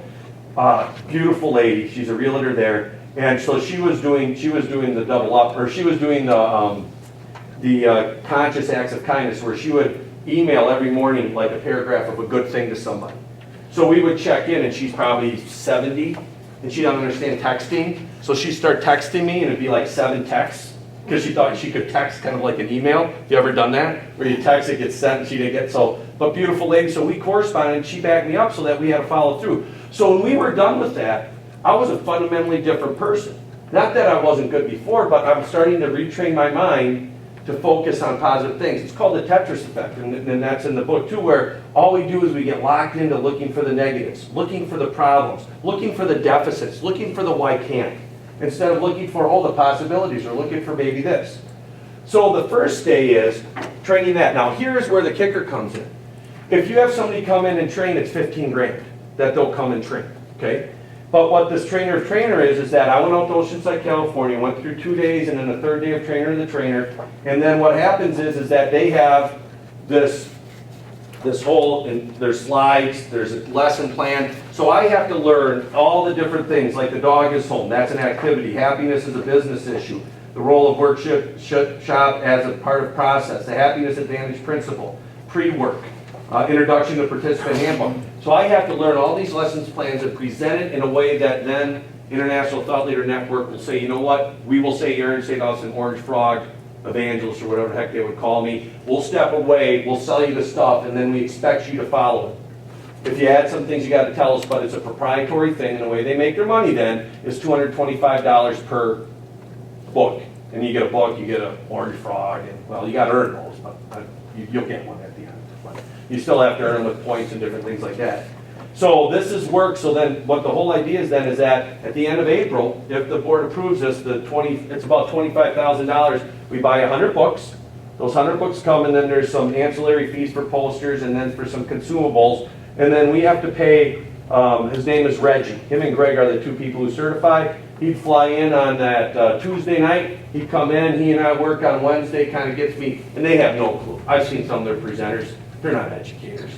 We're going to just rock the snot out of this and make it better. They'll come in, and then he'll sit with me in this room on the 28th, which we're going to have, here's my goal, 24, so 4 groups of 6 of our staff, and you guys, if we go with this, I want you guys in too. 24 of our staff, and then I want to invite 1 company of 6 people. So I could say to Vicki, hey, for dynamic chiropractic, we're having some Orange Frog training. If you want part of it, it's $250 a person. You'll bring them here. That'll get you a book. That'll get you some pre-work stuff. And then what I'll do is take that extra $25 that we get from the outside groups and buy food with it. Plus they're getting a deal anyway. So then we would have $125 for the food and stuff. Plus then we take that other $225, put it aside so we buy more books. Because once Aaron gets certified, I can teach at any time. I just have to buy the books. So once he would leave that on Friday, we do the same thing. And the Friday is the day that we don't have, that's our next in-service. So we get more teachers on that day. Get people who want to do it. And then I do it some more in the summer. And then the idea is that by next fall, we would have all 150, 70 of our people trained on the first Orange Frog training. And then I've got it lined up, if this is a route we want to do, we got Big Dog, I forget what his name is, but because we're early adopters, I think they're going to give us some deals, and I can work some stuff with them. But we'll have the 30th, which is, there's 31 days in August, right? Okay, so that 31st, we're going to have our staff in service, but they'll be able to kind of do what they need to do to finish up. Because on the 1st, which is a Thursday, I think, we have kids. So on the 30th, all 170 of our staff are going to be together up at the Horseman Commons, and we're going to do day 2. And so everybody will have gone through day 1, and then what day 2 is where, for instance, the 8th grade team might be together. The district office staff will be together. High school office staff will be together. Maybe the library, whatever, but they're going to be in a group. We're going to go through the second part where we look at more of the Tetris effect. We look more at I call it the Mr. Miyagi, but it's the Zorro circles. And then the idea is we're going to put everybody through training, kind of take that mind and say, hey, we're dealing with positivity here. Not Pollyannish stuff. This is hard work. This is where we're pursuing for greatness. And what we're going to do is we're going to spend 8 hours and we're going to talk and review what it means to have that choice and what that training is to be positive and to have this mindset. And then you as a group are going to come up with a plan of how you're going to spread orange and happiness throughout the year. Is that going to be, and we do it a lot with PBIS. A lot of what you guys are doing already will kind of fuse into this and will reinforce that what we're doing is making a difference and take it to the next level. And then from that point forward, we'll continually circle back and talk about these tenets of when they read, hey, how many times have you guys looked up in the trees instead of on the ground? What's our next deluge coming? Hey, how many of you aren't afraid of herons? People know what that means. We'll say, hey, have you had anybody have Misty help get some flies to plop? Has anybody done that? They'll know what that means, and then those are different things that will help people focus on how we can help people. It takes this whole idea and this concept of happiness and the science behind it and puts it into place. And what this whole idea of going with them is, if we buy the 100 kits, that's where the big money is, that's $225. And where do I say that we get the money for that? Number one, I've talked to Maria, and I'm not saying absolutes, so I'm not saying that this is, but you can say or okay? But from what we're looking and we look towards the budget, it looks like we're doing well, even after we did the bonuses and we put a little more money into staff development and we put more money back into the buildings. It looks like our health reimbursement account is pretty healthy. Currently, we're looking at that our percentage of budget spent is a little down for what it should be this year when we look at all of our mechanicals and electricity. We're guessing, okay, but we also had increases. Apparently people get married and then they like our insurance, so we've had some increases on insurance from single to family plan. So we've had some ups and downs, but I'm confident that we should be able to afford this out of this year still because of savings that we hope to get. Would you say that's accurate? Yes. Okay. Budget is on track. All right. Now, if it isn't, then I recommend this is a one-time training. So Aaron Sadoff gets trained like this. And now Aaron Sadoff's Orange Frog trained, so it doesn't have to happen again. So the next time, all we got to do is buy these different kits. And I've talked to them. The idea is if we bring in different companies, we start to spread this, kind of like that whole drug dealer mentality. Here's a little bit, you like it, now we can get you more. Because I think this community needs a little happiness. I think this community needs a little more engagement. So then it would become more of a group coming in, and then I can see, like for instance, nationwide. One of the other districts is Cardinal School District down in Iowa, very similar to us in as far as social economic achievement and all that. They're smaller than us, they're about 800 kids. Nationwide bought a book, an Orange Frog book for every kid in that district. And I can start to see those things happening, especially with us being the early adopters and then us being able to show how it's having an impact here, that we're going to have corporations that are going to want to be on board. T-Mobile's also big into this. Have you investigated any potential corporate partners? I haven't, because I haven't felt confident that we were going to bring in here. I didn't want to assume that the money was going to be there. I've talked to a couple people, Holly Hahn from Agnesian, just about this, saying, hey, this could be a possibility, but I didn't say that there'd be some. My sister-in-law, Chrissy, she's at InfoPro. She's the one who turned me on to Sean Aker. I said that this could be a possibility. She said, if you guys ever do that, we'll pay. She said, $250 a person? That's cheap for professional development in the corporate world. You know? So we're looking at not only could this be a medium to help change our, and we're not an unhappy group here by any means, but we still have a room to grow, a lot of room to grow. I think every day of my life, have I said to people and have I done things that made them feel that what they think doesn't matter? And I've done that. Done that to my administrative team last year, or last week, where we had to talk about, do you still like me? Remember those conversations? I came in, I said X, Y, and Z, and Aaron, you know, that wasn't very kind. I just said this. Do you still like me? I said, yes. It's just I'm a little unstable right now. So, but I mean, that's a big part of it is how you address and talk to people that you take ownership for. But I really see this not only for us, but I see this as something that can branch us out into the community, get more corporate people to look and see what we're doing, and then try to replicate that. And I think for this investment, what this could do not only for that, and then this book right here, Synergy. So I'm at the national conference, and I'm at this one place. It's called One Book, One District. And what they do is where there's literacy and student or parent, and we want more community involvement. This company develops like Charlotte's Web. What's the big hamster book for kids? Hamilton. You know what I'm talking about? There's like a whole, there's Still a series. yeah. So they're like, so anyways, I digress. But what they do is they take, and I've talked to the literacy team and Melanie and talked to Carrie Jo, but at Friendship, so during 3 weeks you read this book. Whatever book that is, Charlotte's Web, and there's contests at school, and in the community you can get points, and you go home and the families read it aloud. It's that they're saying, hey, be a reading family. This isn't homework, but you can get points. There's a competition. From 5th grade all the way down to kindergarten, we're reading this book together. And so I saw them. I went to the guy at Greg Kaiser at International Thought Leader. I said, dude, come here with me. We went over to the booth, and what they're doing is they're developing a curriculum for this book. And so what we could do is I mean, have you read this to your son? Yeah, we read it. Yeah, and what, and Oh, we thought it was us. Can I take that to show and tell everybody what it's about? yeah.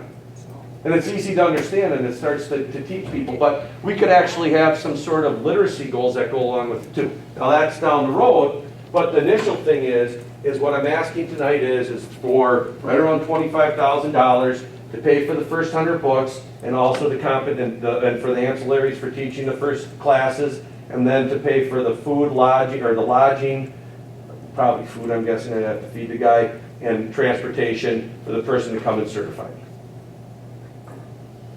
That's what this is all about. You have this slated for 2 days in April? Yeah, tentatively, I had to put out schedules, they can cancel them, but I had to get it out because right now she called me back and asked if this was still a goal because they're gonna be filled up in time. Is there no school those 2 days? There's school on the Thursday, but not on the Friday. The Friday's, I think, one of our last in-service days. So that's why it would be very good for there. And then on that Thursday, we still have some teachers, but and some hourly staff where we look at where we would need a lot of substitutes. So is the training 2 days or 1 day? 1 day. Oh, okay. So there'd be 2 different groups. But then that second day of training, we'd all do together on the 30th of August. So you'd bring your corporate people in if you were able to attract them on Thursday? What I do is I bring 6 in on Thursday and 6 in on Friday. We'd start to pass this out and get people really jacked up and get them into our district for this. And then when they see this, I mean, and I think Mike had some really good comments. He said, Aaron, you know, with 3 districts, you know, what other districts are doing this, or, you know, we should look at that. There's only 3 school districts, but there's a ton of corporations that are doing it. All right. So I think corporations are I mean, from a standpoint of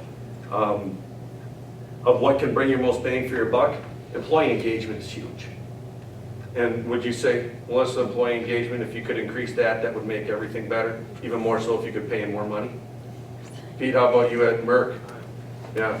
And this is what this is all about, is employee engagement. Eliminating that turtle rule. Having people start changing the conversations.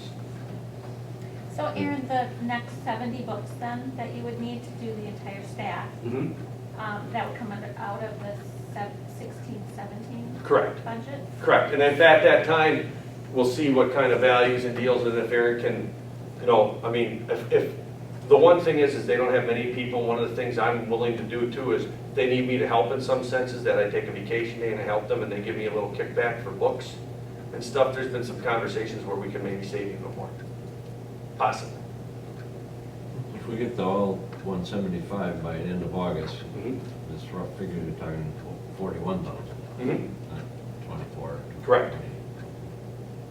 But the other stuff would be out of professional development and stuff that would be budgeted, which we spent, how much money going to Eric Larson? Like 16,000. $16,000 to Eric Larson that first day. We're sending people to first, which is gonna be around 8, I think. So the staff development money we have, it's just that we would budget this in there. So it wouldn't be anymore. This is just the startup. The rest would be taken care of by budgeting processes. And I would ask the board would all do it too together if possible. What happens after the August 31st? I mean, then year 2 or year 3, is there follow-up? Yeah. Refresher stuff? And I'm not sure yet, but I'm sure the whole idea is that we continue to profess happiness, and we'd have SMART goals every year of how we're going to promote those 3 tenets of choosing happiness, showing gratitude, creating a zone where we embrace the outliers, and then helping kids and other adults write the script. And this is just the adults. I can see how we have PBISs would fit in great with that also. Are our employees going to have the option of not participating when you can? Absolutely not. They can sit there and they can pout, and then as they go through, if they decide they don't like it or anything, then they can sit and be miserable. I mean, and I can't tell you any other more straight than that, but if we got people say, you know what, I don't want to participate in this because I don't think engagement's important, I don't want you in the district. Honestly, because it's that important to have a mindset that how I think and what I do matters. I actually talked to the gentleman when we were out in Oceanside, California. He says, you know, there is sometimes where people come in and they won't have any of it. And what we normally do is say, fine, then just sit there and listen. You know, there's other times where they did this at a doctor, at a hospital, and you know, one of the doctors, screw this, I'm not doing this, this is stupid. And then a couple weeks later, Greg had gotten an email, and it was this lady, and she asked to the doctor came in and was talking, and she said to the doctor, are you going on vacation? And this was after the Orange Frog training. And he goes, well, why? Why would you ask that? No, I'm not. He goes, you've never talked to me before, smiled here. You know, I mean, there's some of those things that people who don't believe that this is important or don't believe that this is strong are probably the ones who need it the most. And just being involved in that, sometimes they have that ability to embrace that because so many times we try to cover them up or push that away. So that's my short answer is that if you don't want to be part of it, then you have a choice because come and sit, and if you still don't like it, at least you'll know what everybody else is doing. So the expectation is you believe that you can cover the investment this year with our surplus. Our surplus. Mm-hmm. The way the budget is today? Today. Yes. I realize there's some risk. But if not, the $25,000 out of our fund balance would not cause us to short-term borrow, and we'd still be at 23%. So long-term, so one, it's just a benefit to everybody in our district to do it. So if it starts going outside the district, and I know this really doesn't have anything to do with tonight, but, and you're doing corporations, and that money is going where? Well, here's the deal. I can't do corporations. That's very proprietary. I said, could we bring people in? So let's say Agnesian likes this. Right. And we have 6 people. They're not going to let Aaron Sadoff go there and do Agnesian. Agnesian's going to have to learn how to do it. And if they had Aaron Sadoff go in there, I have a contract with you guys that anything I would do, I'd have to get okayed and worked out with you guys anyway. So, I mean, that's, if I would be that good at it and they would want me to do that. You know, and really this is it. This, to me, this is that crux of what we're missing. Sometimes it's right in front of our nose, but it's that whole idea of just being engaged.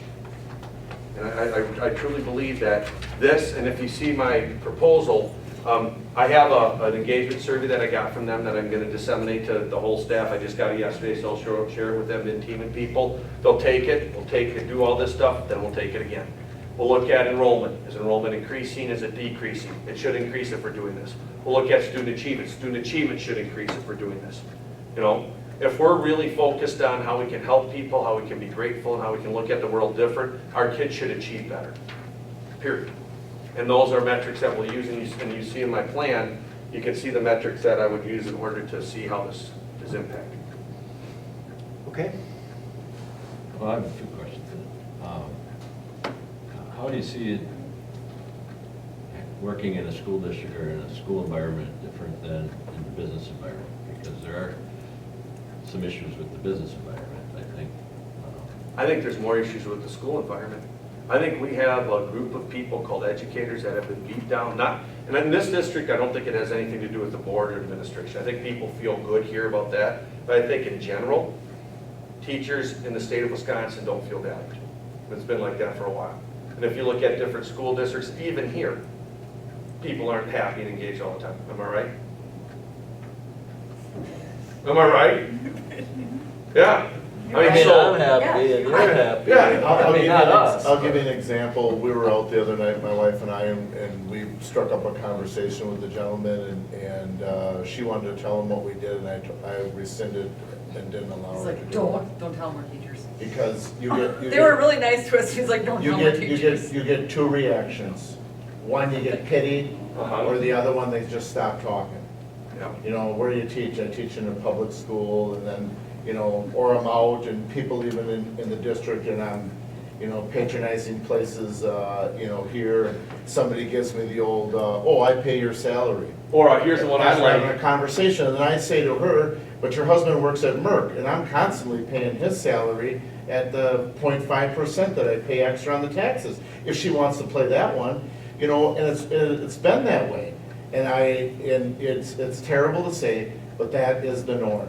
And now it's, you know, privatization. You can't wake up every day without new legislation being bombarded upon you about, hey, you're gonna have less, you're gonna have less, you're gonna have less. My daughter originally, she wanted to be a school teacher, and there was something in high water. I told her that you're ever gonna go into education. Okay, was that what you were looking for? There we have it. So I think, you know, I think that there's, how does this relate into? I love this school district. I'm gonna tell you right now, and that's the reason why I came to this school district, and I thrive on a regular basis. And I've been given the opportunities here that I would have never been given in any other school district. And I have found myself rejuvenation in a passion that I have, and that's woodworking. I love it. I come to, not to work every day. I get an opportunity to work with kids and share that passion. I get to do different things for the school district and build different things that save us money and do different things and get the kids an opportunity. And I wouldn't have been given that in any other school district. And that is one thing, I love being here. But we can make you more happy, more engaged. And I mean, but if you're asking the difference, in education, we are asked to do more with less. We are asked to do change. We are continually Oasis and uploading things and getting grades in and all this stuff. So this is exactly what this needs. And how does the outcome look? Is that when you measure those measurables, we should see increased student achievement. We should see increased student attendance. We should see less employee absencees. And that's data that we'll have to look at. But I believe that's the metrics that will show that this is working. Well, that gets, I guess, to the heart, and I'm going to say this again, I say it too much, but I apologize up front, but I come from the business world, 30-some years, 35, and we've done this kind of thing. I'm not comparing it to Orange Farm, but your passion is obviously clear. But focused on customer service stuff. You get the little book, exact same size as the Orange Farm book. It's big stuff for a year. We all went through training and things like that. You got gift cards when you got examples of when you use +1 service, for example, because the customer sent a note and said, Steve not only did what he was supposed to do, he did this for us too, whatever.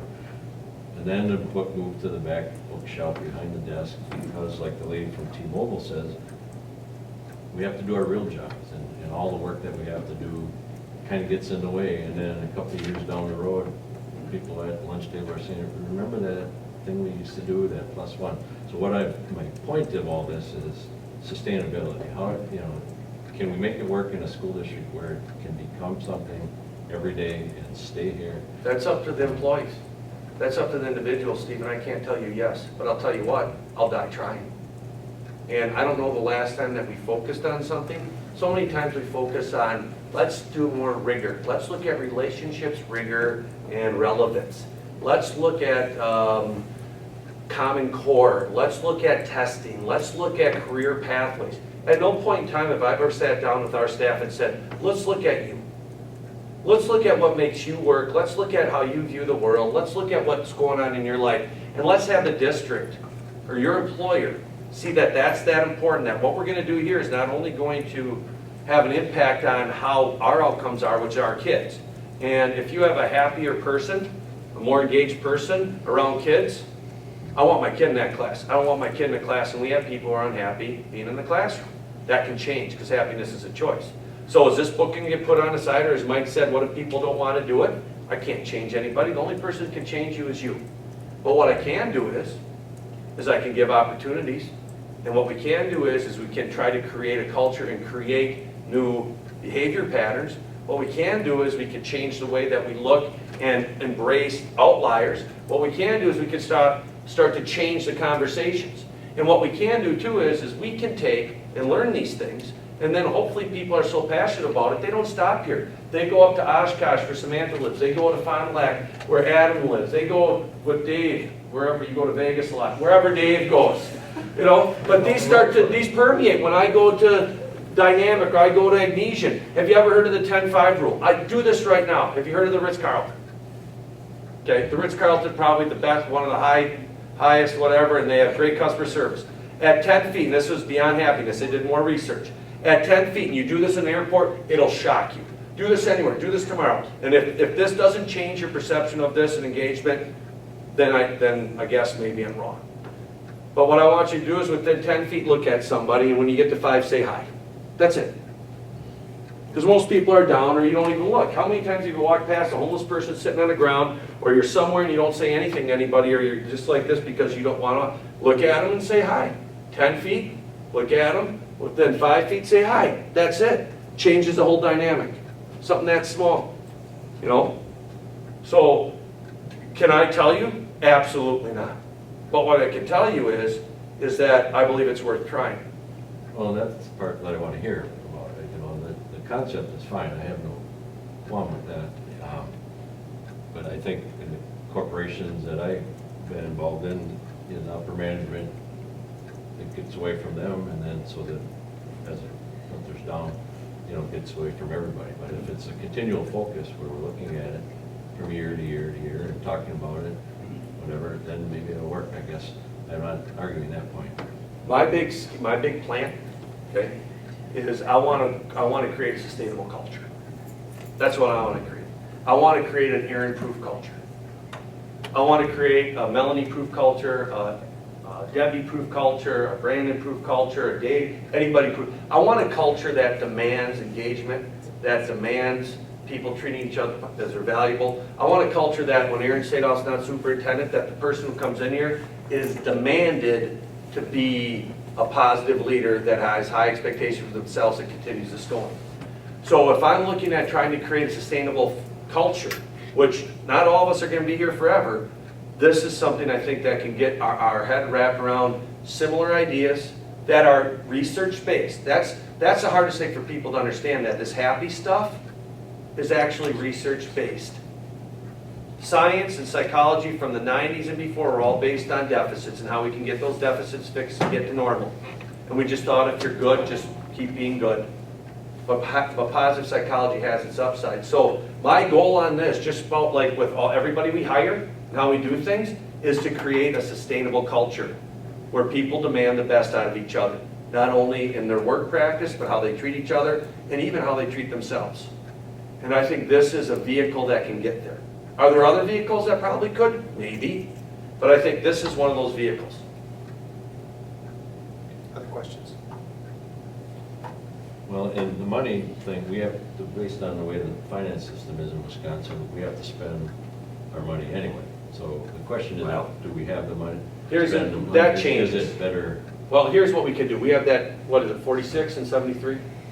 Okay, so that's this is something that we choose to do, not just to spend it, because if we have a surplus, we're not building our fund balance. It's going into Fund 46 for future facility projects, or Trust Fund 73 that will help us with OPEB, so that then we can utilize that and have more freed up money. So this isn't one of those things where we should spend it just because otherwise we won't have it. That's not how we function. Well, that's not what I was saying.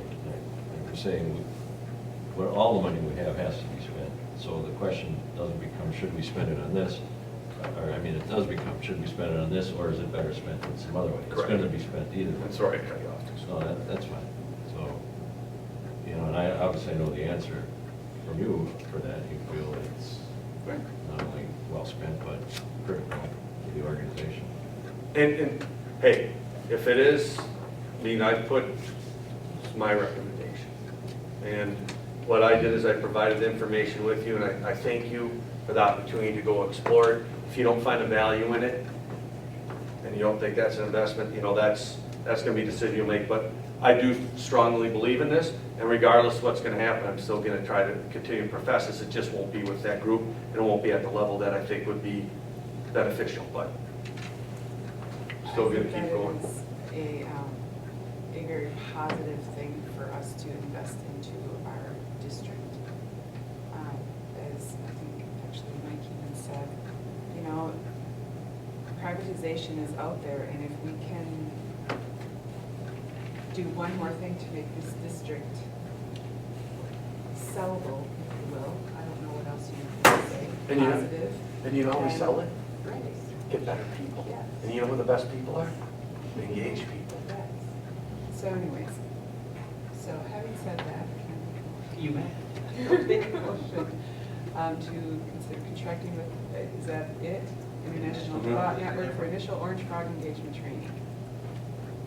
I'll second that. Further discussion or questions from the board?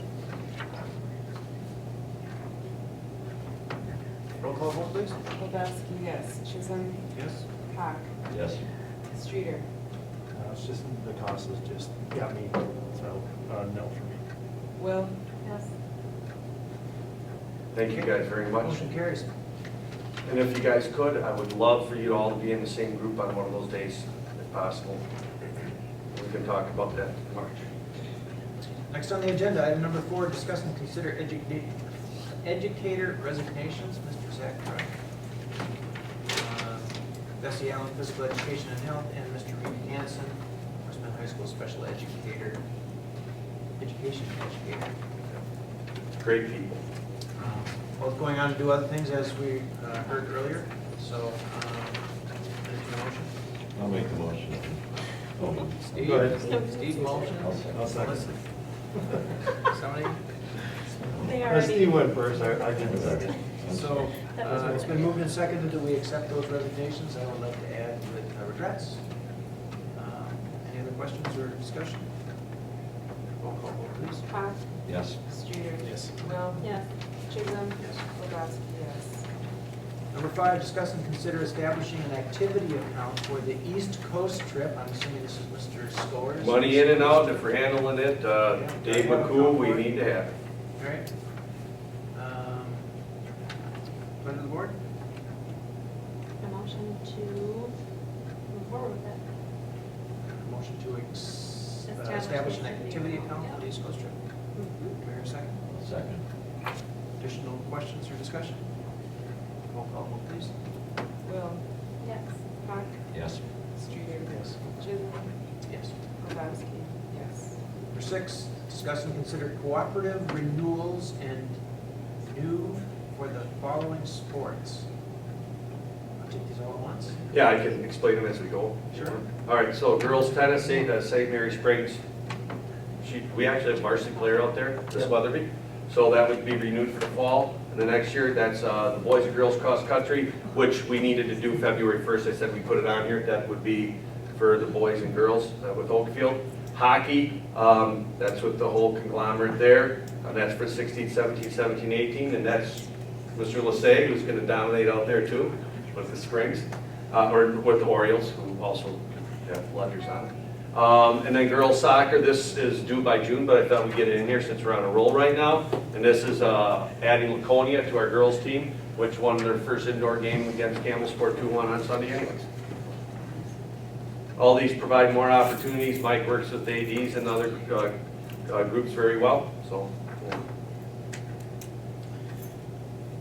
Okay, I don't know if I want to even attempt the acronym that would be for boys hockey there with all the schools. They call it the academy. Call it the what? The St. Mary Springs Academy. They don't, I don't think they'll have any patches yet. No. We'll have orange on there soon. And it is what it is. We incorporated the other schools into our uniforms and that, they choose not to, but if I lose a couple of kids, 2 or 3 kids, we do as a district for hockey, potentially they could have been involved in other things.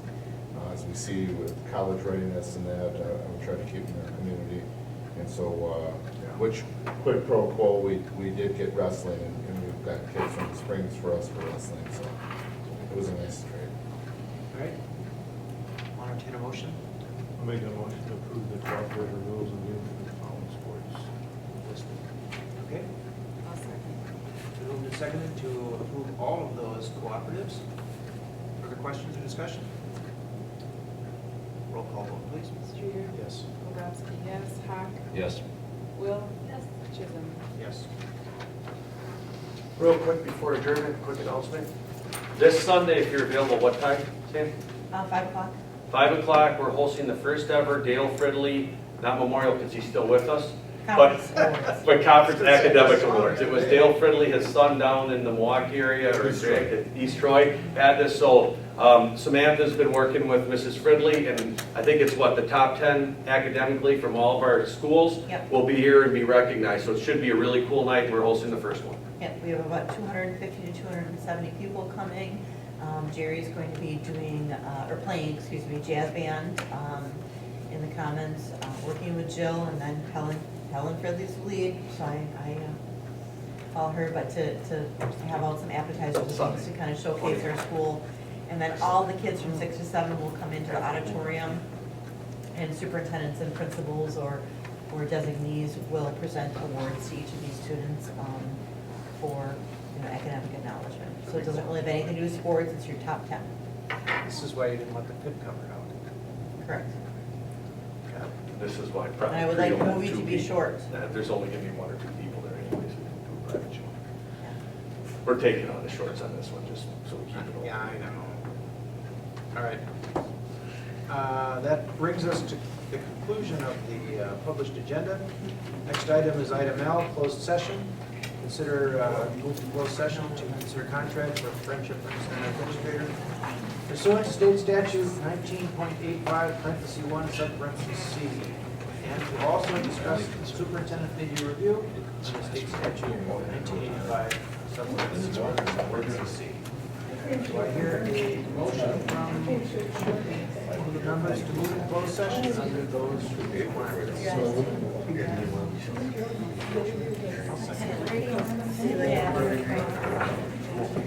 All right.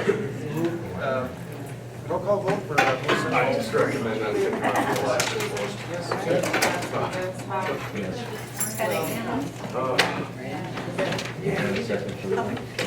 Back in the night. Vegas?